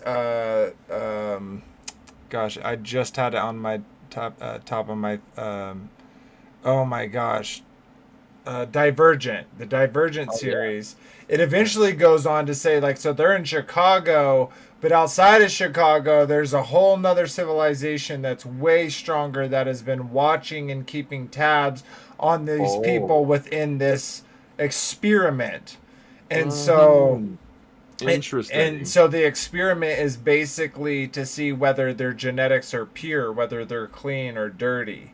Right. And isn't it amazing that, like, I think the Father uses all the movies to, like, give us a better understanding of what truth is, because when we hear about these agendas, the controllers always have to put it out in their films as predictive programming. Yeah. So the fact that you can just remember that out of the gate, it's like, oh yeah, that was the same thing with preterism, by the way. Is Prince Caspian, Narnia, the second movie, they actually talk about how, oh yeah, no, there was destroyed buildings and you don't actually realize it because your kingdom was destroyed long ago, and here you're actually right there in that moment seeing it now. Anyway, I don't want to get into preterism and all that, but yeah, it's just another example of, like, movies and how they can, really check all that. Yeah, you just because they put a clue in there, you can't really say that there isn't lands outside of this realm and take away from God's creation. Because they're always putting their symbolism in everything to throw us off, because they know they're on to us. They know that we are on their tail. We know that they know that we're awakening, and we're awakening people around us. And that is conjecture, though, to think that, we don't really have any evidence to show that there are lands outside of our known world. It's all speculation, and we know that the enemy is so deceptive, so he's going to come up with ingenious plans that mostly all human beings, especially ones that don't have the righteousness of God, will fall for immediately. And I honestly think that David Weiss is one of those guys, and I don't think that he's I was gonna say I don't put too much trust in, like, I hope all the best for him. I pray for him, but there is some elements of him and Jeranism and other channels that I don't get the right vibe from. They're doing good work, from an outside perspective, but at the same time, it's a little convoluted sometimes. But yeah, all right, let's share some more videos that we got here, and we'll talk about it after. So let's check this out. Antarctica a continent? Or is it an ice wall encompassing the level Earth that we live on, containing the water? Because water always needs a container. It always lays level, dude. Like, everybody knows this, right? Water on a lake, water in the sea, water in the pool. Let's see, level at the top. It's all level, okay? And then you've got this. Like, big problems, guys. No container and no level water on this curved oblate spheroid, ellipsoid, pear, whatever you guys believe it is. And by the way, this is CGI. This isn't a photograph. This is an image produced from a computer. Big difference, guys. Big difference. But anyway, if you didn't know, we don't have a working flat Earth model because 1, we're not allowed to go to the North Pole, and 2, we're not allowed to go past the 60th south latitude right here. And you can see the maximum penalty down here in the red box. I know some of you guys are real thick. You really want a spoon-fed to you. This is the Antarctic Treaty. The provisions of the present treaty shall apply to the area south of the 60th south latitude, including all ice shelves. Keep reading if you please. Also, is there a dome out there? The firmament? Dome, Valkyrie Dome, Dome Argus, Dome A, Dome C. I have no idea if there's a dome. Again, we're not allowed to go out there. But do you guys know who Captain Cook is?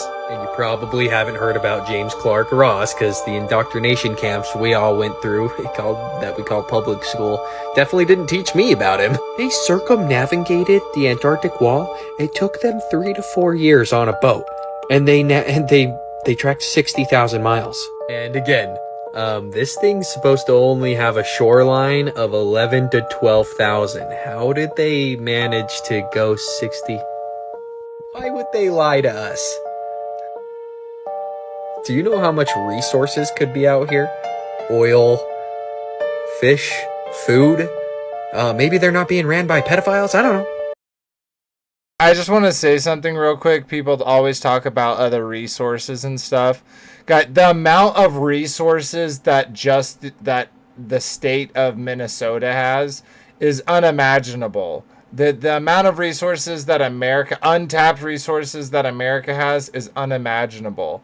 Everywhere in the world there is untold amounts of resources. Look at one mountain and think about how long it would take to take apart that mountain.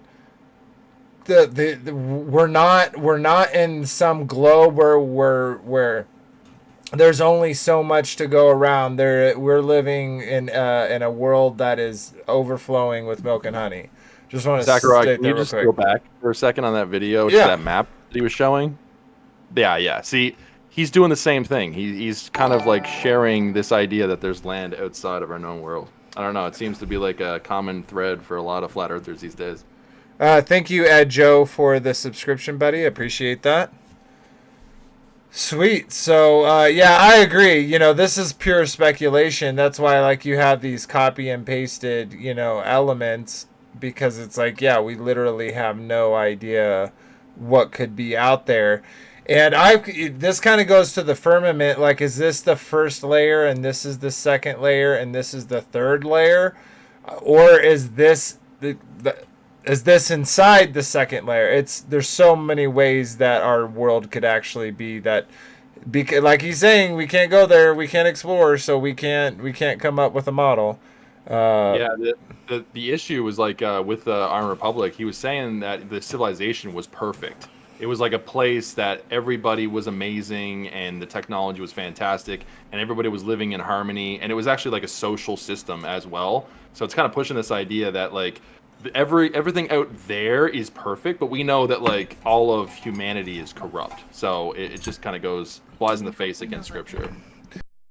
Any people that would be out there that quote unquote have a utopia, they're probably not human. Yeah, exactly. Maybe they're not. Sorry, that was an accident. There was this one last thing. It just reminded me of. Have anyone of you guys seen Free Guy? Being ran by oh, dang it! Yes, I have. Yeah, so in that movie, towards the end, they find paradise, and it's like them traveling on this bridge that's out past the water, and then they get to this like land that is like amazing, and everybody is perfect. So that's interesting too. I don't know. Yeah. Totally. All right, continue. I don't know. NASA stands for not a space agency. Just a bunch of gatekeepers, guys. Just a bunch of gatekeepers. And before you say, dude, you can go to Antarctica. You can pay to go there on a trip, man. $13,000 to do this. And look at this. This is where they're taking you. Go around little island. Look at it from the bigger picture, guys. But don't just blindly believe me. I'm just a guy on TikTok. You should definitely do your own research. But if you want more content like this, in my opinion, check out my link tree in my bio. That is a really good point. Excuse me, I'm choking on my spit. That is a really good point that he just said is, don't believe me, do your own research. Isn't it interesting how those seeking for truth will be like, hey, don't believe what I'm saying. Go look for this into this stuff for yourself. Whereas, what does the world say? The world says, if you, this is the truth. If you don't believe it, you're dumb. If you can repeat this, you're smart. If you say anything that contradicts this, you're crazy and dumb. Isn't that interesting? That's because the truth is self-evident and it doesn't need anyone to defend it. It defends itself. Yeah, I completely agree.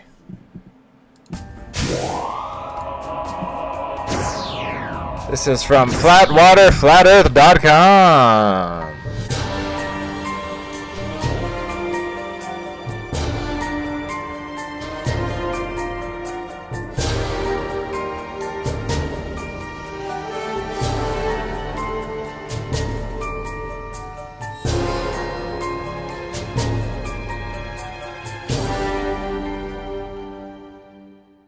The English Antarctic Expedition. The English Antarctic Expedition was undertaken in 1839 to 1843, mainly with a view to magnetic observations and the determination of the position of the South Magnetic Pole. 2 old bomb vessels, the Erebus and Terror, were fitted out under the command of Captain, afterwards Sir James Ross, with Captain Crozier in the Terror. The cruise for the second season was commenced from Tasmania, south of Australia between 42 and 45 degrees south latitude, in November 1840. The Auckland Islands and Campbell Islands were first visited and surveyed, and on New Year's Day, 1841, the Antarctic Circle was crossed in about 72 degrees easting. A few days afterwards, the 2 vessels were beset in the pack ice and began persevering and boring through it. By January 10th, they succeeded and were clear of ice in 70 degrees, 23 minutes south, and next day land was sighted, rising in lofty peaks and covered with perennial snow. That day, Ross passed the highest latitude reached by Cook in 1773 at 71 degrees 15 minutes south. On a nearer approach to the land, there was a clear view to the chain of mountains, with peaks rising to 10,000 feet and glaciers filling the intervening valleys and projecting into the sea. The land interposed an insuperable obstacle to any nearer approach to it.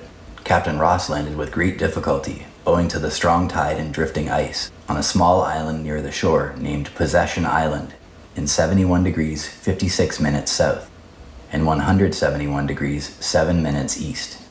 Inconceivable myriads of penguins covered the surface, but no vegetation was seen. Next morning there was a southerly gale which moderated, and on the 18th of January they were again sailing south in an unexplored sea. No mention is anywhere made of extreme long days to correspond with co-equal latitudes of the north, as there necessarily should be were the Earth a globe. On the 23rd day they were in 74 degrees 20 minutes south, and thus passed the most southern latitude reached by Captain Weddell in 1823. Sailing along the newly discovered coast, Captain Ross landed after much difficulty on an island named after Sir John Franklin in 76 degrees 8 minutes south.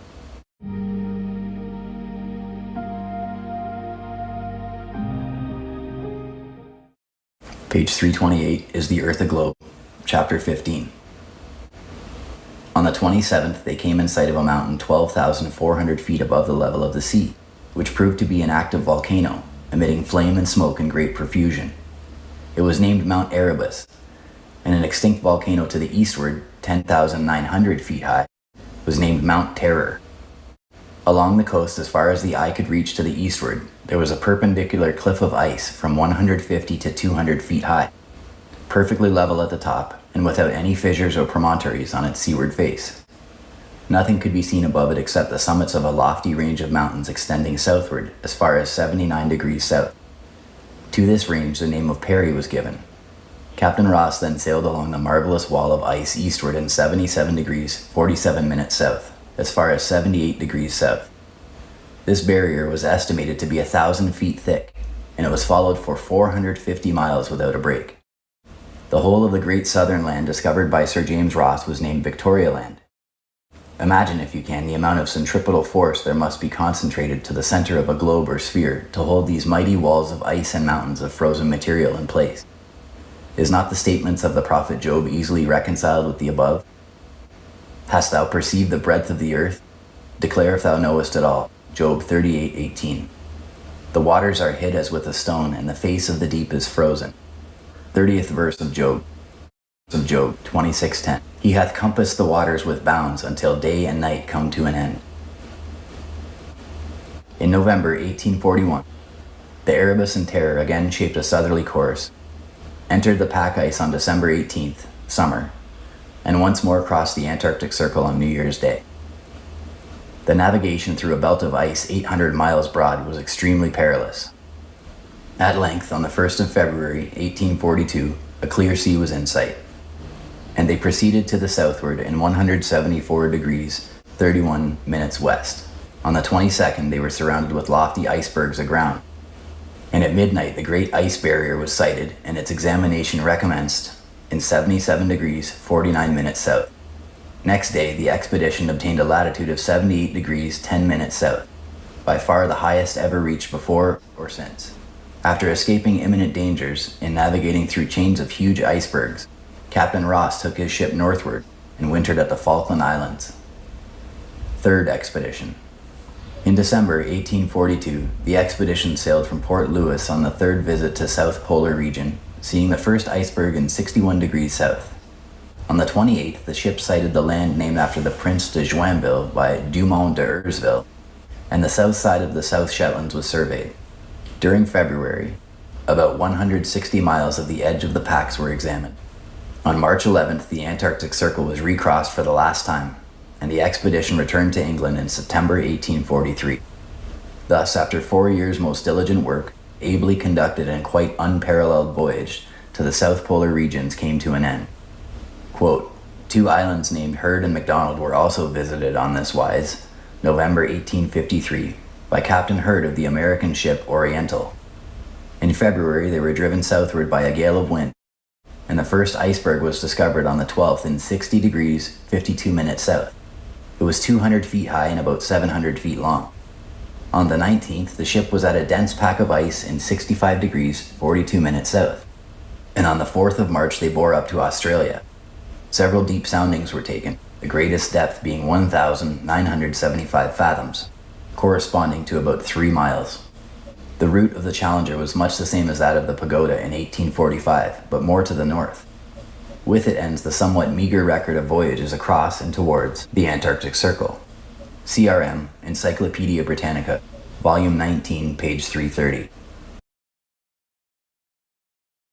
So yeah, there's so much information about Antarctica, at least until the Antarctic Treaty. You have all these various countries doing these explorations and telling the story as they see them. And something that I want to point out that is an interesting connection, not with only what y'all have been talking about in chat, talking about NASA, but also it corresponds to that, because right during that same time that you have the Antarctic Treaty go on, you have Rob Skiba video where you had the introduction of DARPA and NASA. And so interestingly, with that connection, people kind of stopped exploring Antarctica and they turned towards space, which is really interesting, right? Because Antarctica is dangerous, of course. That's whole southern area, the whole edge of the end of the world's end, is very dangerous. But that pretty much pales in comparison to the openness and vastness of space, and the direct harm, you're right, the direct contrary it has to the human condition of life. So great stuff there.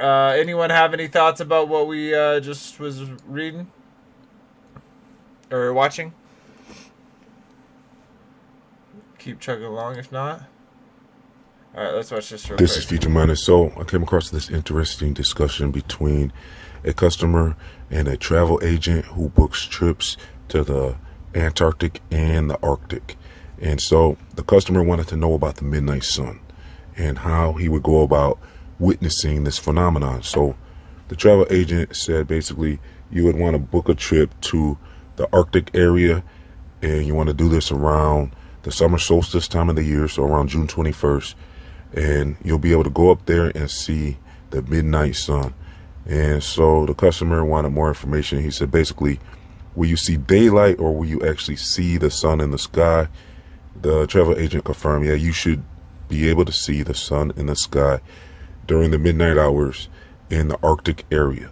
Yes, sir. I'm looking at taking a trip out to the Arctic. Is this the right number to call for the Arctic? Yeah, sure. Perfect. That's great stuff. With the Arctic, are you looking to go to Greenland, Spitsbergen? Is there any specific itinerary that you're interested in? Well, yeah, here's what I'm interested in, and I'm sure you could probably help me. I'm really not sure about the location, and the reason why is I want the best location and the best time of the year to where I can view the 24-hour sun. Can you help me out as far as where at and what time of the year? Yeah, sure. So basically this would normally be opting for around June, July. Okay. And basically with the sun, there is an itinerary that we have which is called Spitsbergen photography under the midnight sun. Okay. So that is one of the itineraries that would be basically with the best views as well as the time frame. So within June, July would be the summertime period in the Arctic, which would be the best ideal time to actually go. And this particular itinerary itself is basically for Under the Midnight Sun, which is a very famous expedition that a lot of our clients do actually opt for as well. Okay, now is that, just to be clear, that's where you can visibly see the sun for 24 hours, or is it just sunlight? So it's basically just, it's Under the Midnight Sun would be in particular for the 24 hours. So but you can see the sun for 24 hours, correct? Under the Midnight Sun. Yeah, I think you cut out for a second. My question is, like, I can see the light from the sun for 24 hours, or the actual sun is visible for 24 hours, just to make sure. So I think it would be for the 24 hours to see the sun in particular, but I can definitely find more information out with regards to that. But yeah, that obviously alters based on what it is. But I know for this particular expedition, it is stated for Under the Midnight Sun in particular. But I can definitely find out some more information on exactly on what it is about. I do know the itinerary, what it is and where it goes.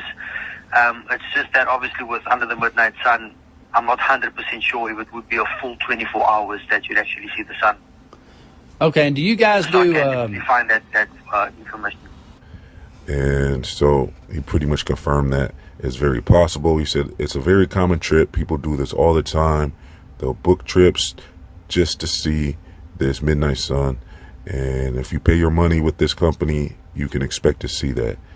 So then the customer wanted to know about the Antarctic midnight sun. So this is where the conversation got interesting, because the travel agent said, well, basically, he hasn't had any bookings for that, basically. So he said he's been working with the company for about 30 years. And when people buy tickets to see the midnight sun, it's done in the North Pole. But when it comes to the Antarctic area, the travel agent was pressed on this. And the customer wanted to know, basically, well, if we're living on a globe Earth. You would expect to see a midnight sun in Antarctica as well, and this would be done during the time of the winter solstice. So during the Antarctic summer, which would be the winter solstice, so around Christmas time, you would expect to see a sun in the sky if we live on a ball Earth. So the travel agent was very familiar with. Yeah, so he's kind of going through that a little slow. Basically to say is that's so true, right? Like you call and you're like, hey, I want to see the 24-hour suns. They're like, oh, perfect. We got this thing in the north where it's called the Under the Midnight Sun. You book a cruise, we'll take you. You'll see the sun for the full 24 hours, and it'll be awesome. And it's like, hey, can we go to the south and do that, since it would work the same way? Instead of going in June and July, we can go in November, December and see it down there. And of course they're like, oh, well, we don't have that just set up. No one's asked to do that before. It's not like a common thing. It's like, well, there's a reason why it's a not common thing. And I think some of the experiments, some of the information, some of the possibilities of what we would find in Antarctica would quickly dismantle the modern view of the world in so many ways that is another reason. It's not just the firmament, it's not just extra land, it's all of these things that are obvious of why they would hide it, why they would keep us from going. And while all these supposed enemies of these nations can all agree that we're not allowed to go there, they're allowed to go there. We saw that they send, lots of representatives and lots of people, so-called important leaders from around the world. So they think it's an important thing so much that they don't do war there. Very, very interesting. Okay, sweet. Let's see. Oh, we don't got that much time left, so I'm gonna skip a lot of stuff. Actually, yeah, I'm gonna have to skip stuff, guys. We're almost at the 2 hours, so let's kind of give our. Hey, we started late. Oh yeah, that's true. We started a little late. Okay, we'll play this last video that Marsha shared. It's only 4 minutes long, so let's check this out.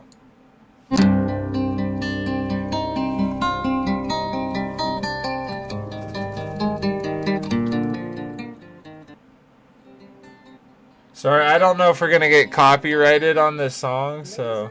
Really? To change the weather? That's right. Well, as Mark Twain once famously said, everyone complains about the weather, but no one ever does anything about it. Well, instead of doing a rain dance, we physicists are firing trillion-watt lasers into the sky to actually precipitate rain clouds and actually bring down lightning bolts. All right, everybody, did we just discover one of the causes of the Antarctic anomaly? Some very strange info coming out of this Antarctica base that is lining up almost exactly with what we're seeing in the Antarctic anomaly. Check this out. All right, my friends, welcome back. July 22nd, 2024. You're looking at the Amundsen-Scott South Pole Station. And yes, it is shooting a green laser out of the building up into the sky, or vice versa. Something in the sky is shooting down to the building. And I want you to take a look at the date on this, 7/13/2024. We had some significant events take place on that date, and since then a lot of major earthquakes and another apparent Antarctic anomaly as this laser was going on. But I want to try to stick a little bit more to the Antarctic anomaly itself and what occurred this past week. As far as those earthquakes we already talked about, taking a look at the USGS, look at what's taken place just since the 18th alone. We had a 7.4 strike near San Pedro, Chile. You can see that right here. That set off tsunami buoys. Then just 2 days later, a 6.2 struck the San Juan Pedro Peninsula of Guatemala. You could see that here. That was a big shake just under 48 hours after that 7.4. And also on the 18th, the same day as the 7.4 in Chile, we had a 6.0 near Alaska. Not to mention, my friends, look at all the reported shaking going on in the United States. Not all of these were confirmed earthquakes. Some of these were meteor sightings, and some of them are unexplained, but look at all these reports. This is just 48 hours. So that should tell you something right there. And you can see that Guatemala earthquake right here. Now, jumping back to the laser coming out of the South Pole Station. This is very interesting. This was sent to me by a subscriber, and you can see, again, the date is 7/13 at 14:05 UTC. I believe that's about 1:05 Eastern Standard Time. And to show you this is not constantly going on, we can move just a few hours on the 13th. This was also sent to me. You can see this is 13:05. So this was before the image I just showed you. So this was on for at least a few hours leading up to about 15:58 UTC on the 13th. And we can see that it is now off. So they only use this during certain times. So again, very quickly, 13:05, it is on. 1 hour later at 14:05, it is still on. That is 1:05 around Eastern Standard Time. And then we can clearly see at 15:58, it is off. And then 3 hours later at 18:58, it is still off. So there's the proof right there that this does come on and off. Now, I want you guys to think about something here. If you follow my X channel, I'm allowed to post a little more of what I really want to over there. So I highly recommend you go check it out. But for those of you that think this is super far-fetched or like some sort of sci-fi thing, there's a man literally trying to do this and actually already has. We're talking about Bill Gates. He wants to use high-powered lasers to shoot up into the atmosphere to manipulate and create weather. Take a listen to how this famous scientist explains it on live TV. Well, this fascinates me in part because, too, I remember reading the stories that China had used this during the Olympics, that the USSR had used this after Chernobyl to create rain clouds. We have some of these capabilities now? Inconclusive. Even in the 60s, the CIA used this to bring down monsoons during the Vietnam War, to wash out the Viet Cong. We're actually using trillion-watt lasers now. Firing trillion-watt lasers, you rip apart the electrons, creating what are called ions, and these ions act like seeds, like dust particles, bringing down rain and even lightning. Well, well, well, folks, what more do you need? This was aired on live TV 9 years ago. And if you think for a second they're not doing this today, you have a lot to learn. All right, everybody, I appreciate you all. Please share this video and help get awareness around this entire topic and the Antarctic anomaly. All right, everyone, appreciate you all. Talk to you all. Yeah, isn't that the truth? They're constantly trying to use technology to manipulate God's creation. They're in every aspect of the world, right? Whether it's biology, sociology, literally everywhere they can, they do this. And of course they do. They're unclean spirits. They're people who are down with the unclean spirits. Into thin air. I don't even know if he's a believer and he looks Glover. He's just a weather guy. I just thought it was interesting. Yeah. Sweet. All right. Let's close this. Bring this up, and we'll Cuddy. Let's give our each of our final thoughts and then our goodbyes. Yeah, we'll call it a stream. Let's jump over to you, Marcia. What are your thoughts? Well, now you got some information, right? You got a little there at the end, right? Like all that exploration, that this isn't just something that people have met, because they only gain control at a certain time, right? Before other countries were privately exploring these things. And who knows, like let's say we spoke Russian. How many times did the Russians send out exploration with their vast army and their vast empires to figure this stuff out, right? So they're signed up to it too, I'm sure, and they're found some stuff. But yeah, so sorry for interrupting you. I'll let you kind of finish your thoughts. That's fine. I mean, I believe it's the ice wall that keeps the water in, and nothing's changed, but, you know. Yeah. Yes, and it's not this little thing on the globe, whatever. Yeah. Bye-bye, everyone. Sweet. Well, I'm glad you were able to join us. Jump over to Robert. What's your thoughts, brother? Like Kyle had commented in the chat there, the water would be flooding us out. Will the water be coming in, or will the water be escaping us? I don't know. You know that there, when the flood occurred, we had it coming from below and from above us. So I don't know about the side of us. Anyhow, interesting. Who was it? Mark mentioned about the each one of these domes where it lands on the Earth could be each one of those little gaps of land that they showed on that one map. Uh-huh. But we don't know none of this, though, do we? We only know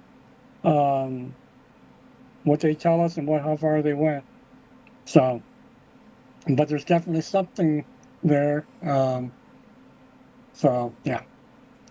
Yeah, it's right. It's kind of right along the thing of technology, right? Like we know they have technology that they're not just openly showing us, right?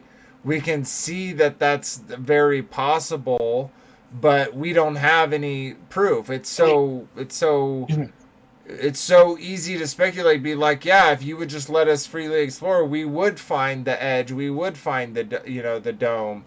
And that's the reason, it's very interesting, at least, right? And they even keep it mysterious, right? Because it's like you can't go there because you'll die. Like that's one of the biggest kind of what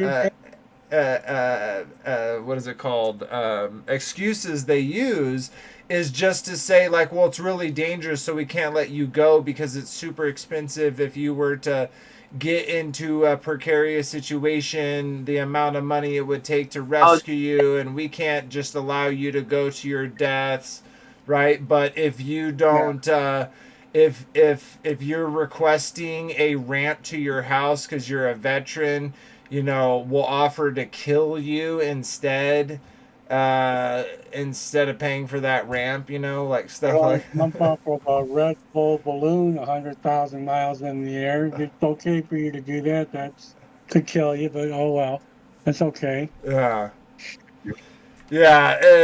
Very interesting. Well, thanks for being here, brother. It's always a pleasure to have you. Curtis and Leslie. I said that right. It's Leslie, right? I got that right. Perfect. Let's hear y'all's kind of final thoughts and your goodbyes. Yeah, I'll just sum up on my end, and then she can see what she's saying. But yeah, basically, I really do. I'm starting to believe that the ice wall, that I think that it kind of ends where where we're supposed to have that known world, where our known world is.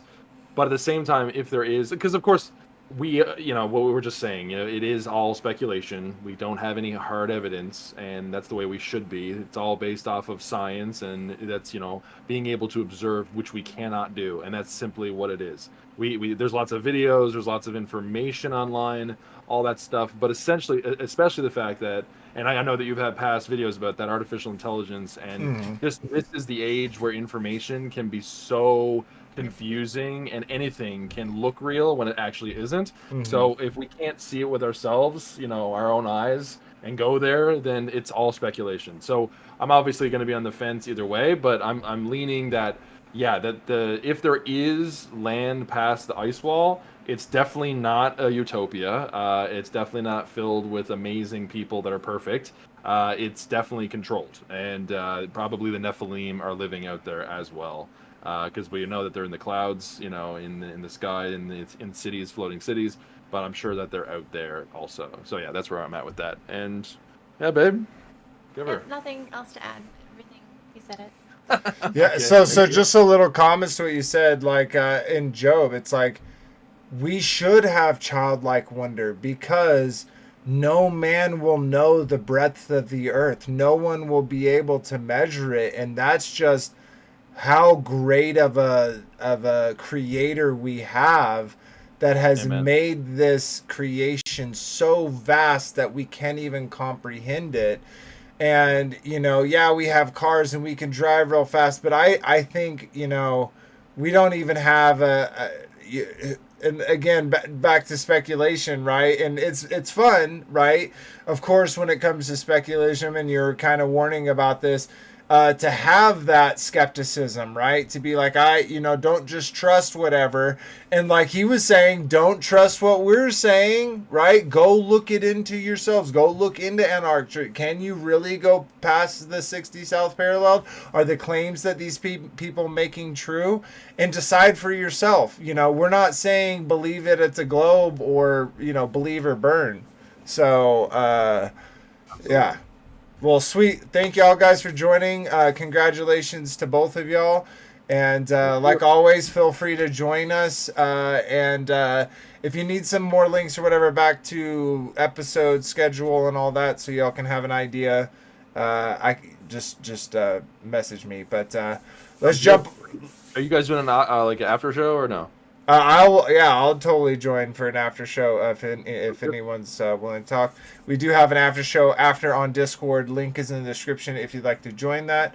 But yeah, let's jump over to Kyle, brother. What's your kind of thoughts and where are you at with it? Yeah, there's just too many coincidences with the Antarctica. The treaty, the missions that the government led down there to, find moon rocks and jump over the, Project High Jump or Operation High Jump. That a lot of Freemasons, a lot of astronauts, a lot of these same people are doing these exact same suspicious, strange, operations, weird things, and then no one else can go and verify it for themselves. It's in a place we're not allowed to go. It's like if it quacks like a duck, it's probably a duck. And so these people, to me, they just indicate who they are by their actions, and there's a reason they won't allow us to go. And I personally believe that's because it terminates at the firmament, and they don't want man necessarily to go down there for seeing that. And also, I believe that the Father has created natural boundaries for this earth to where, you go far enough south, far enough on that outer edge, and it's going to get colder and windier and darker, and it's going to become inhospitable. The only practical way to live in a place like that would be in bunkers underground where you get that thermal energy from the ground. But yeah, I digress. Great show. Glad to see everyone. Hope everyone has a great week. Yeah, it would be kind of funny. It'd be kind of, real quick, Marcia, it'd be kind of mocking towards them, right?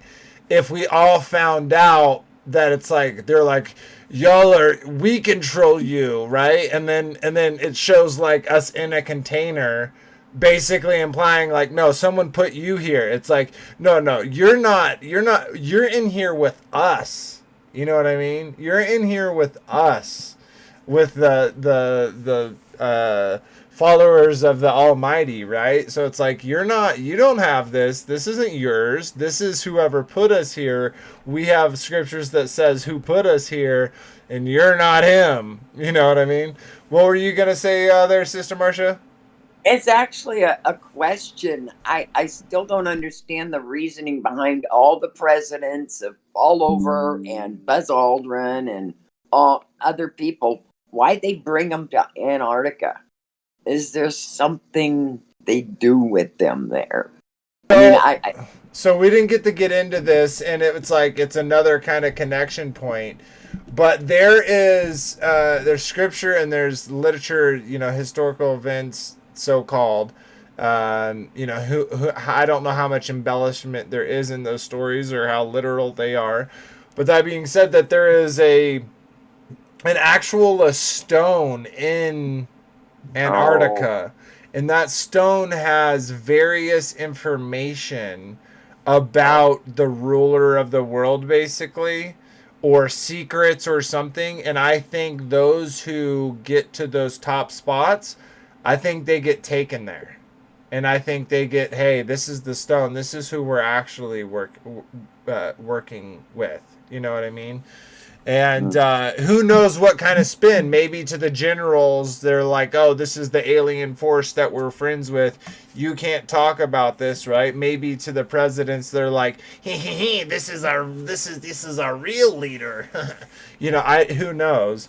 But there's definitely some grabble there.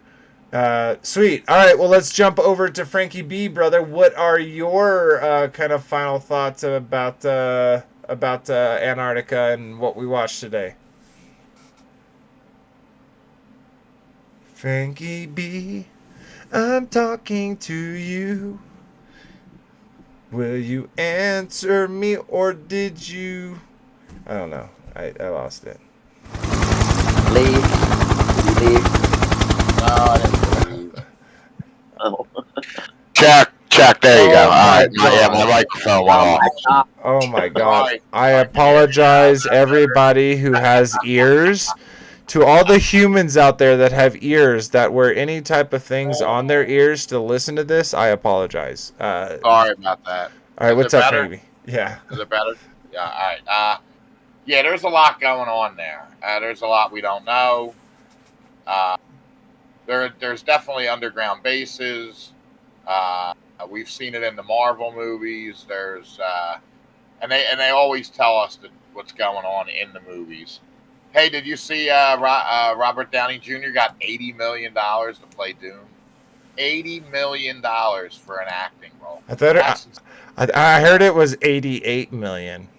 88? Yeah, it's almost. No, I'm just making a joke. That's insanity. But Yeah, we don't know. We don't know what's going. We don't. And you're right, Vader. There is a ton of resources here. There's so much energy in this realm. They're just lying to the masses. And there probably is other creations, alien races that are still inhabiting this realm that God created and that we don't know about. Or that Nimrod and that generation created that are reproducing and we still don't know about. So there's so many unanswers, but that they've all come together and signed that treaty, that's a big thing. I mean, we have all these wars and fighting over this, fighting over that, but they can all come in agreement on this. It's all, everything you've ever been told is a lie. It's all an illusion. I really think we're in a season of Job where whatever you fear, they can take from you. If you live in the presence of Yah and the presence of God and just hold your faith and know that he'll never leave you nor forsake you, and he'll reward you with every heavenly thing and every thing that you desire. He's given you imagination that you can create a life out of. So if we just hold to that, I think they can't touch us. Because they can only take your life if you give it to them. Yeah, one thing you know what I mean? Yeah. And one thing I'll say about this is a lot of people look to Antarctica, even if they believe in the globe, as this kind of mysterious entity. And I think that everyone, including Jeranism, including Dearth, they all have meat, right? And that we always are willing to, eat the meat others present and, not be offended when, our fellow brothers and sisters, maybe their meat had too much bone in it for our particular liking, right? I just want to say that even though that we may disagree about some of these subjects and the meanings of them and stuff like that, we should still be able to walk in brotherly and sisterly love and give props to people for, the good work that they do, even if they don't 100% agree with us, because the only person that 100% agree with you is you looking in the mirror, right? So... Sweet. I mean, we're never going to agree. We're humans. Yeah. We're always going to argue. We're always going to have different viewpoints. But just agree on one thing. God said love one another. If we can agree with that and just love one another, love everyone where they're at, and don't forget, dig deep, because the truth is out there. And enjoy Born Out of Time's song at the end, Dig Deep. Have a great week, everybody. Shabbat shalom, shalom, shalom, and just, keep seeking the truth. Yah loves you. Perfect, brother. All right, everybody. Have a good night. Tomorrow we are doing Peace Seekers. That's Book of Enoch, Part 8. We're going to be reading the fragments of Noah. So if you're interested in hearing that read to you, check that out 4 p.m. Eastern tomorrow. But for tonight, we're done. Hopefully y'all enjoyed the episode. Please make sure to share, like, comment, and subscribe. It does help the channel grow. and just add more pieces of the puzzle to the table, to the pile. And we appreciate any and all support. So until next time, guys, remember that Abba loved you first. Good night, get them everybody. likes up. We only got 2 likes. Get them likes up, everybody. We have more Hit than that 2 like likes, but yes, hit the like button. I only see 2 on my end. All right. Refresh. Good night, everybody. All right.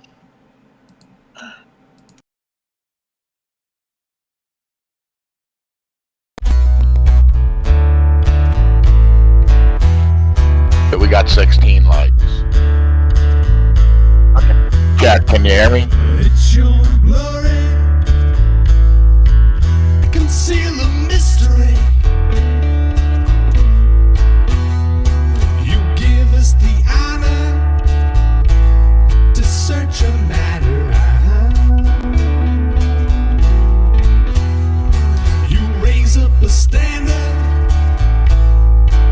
to beat back our enemy. You establish this realm, and like a scroll you spread it out.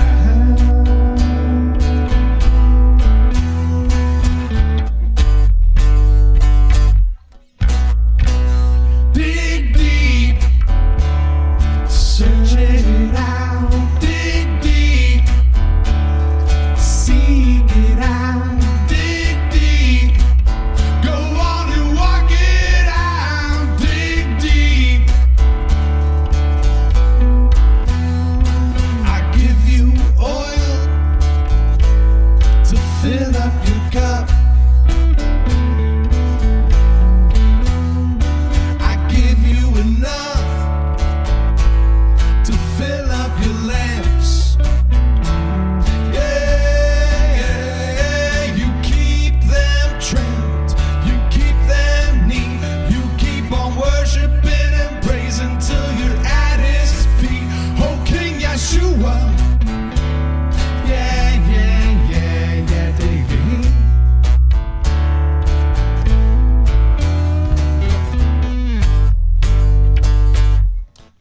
Yeah, dig deep, search it out.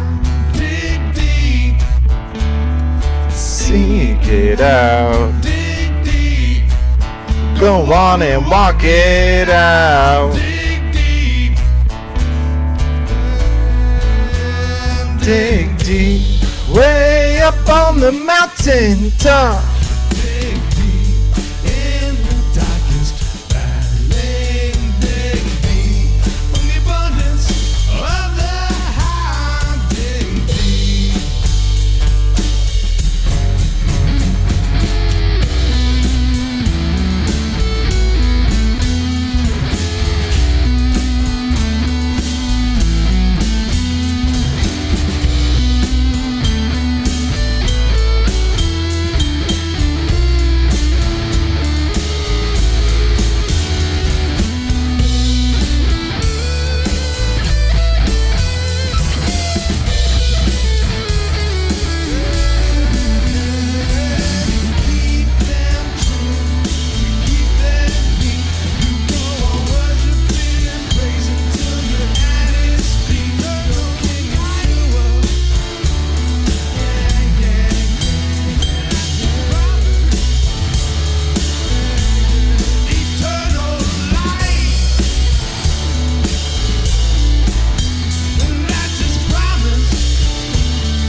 Shalom, everybody.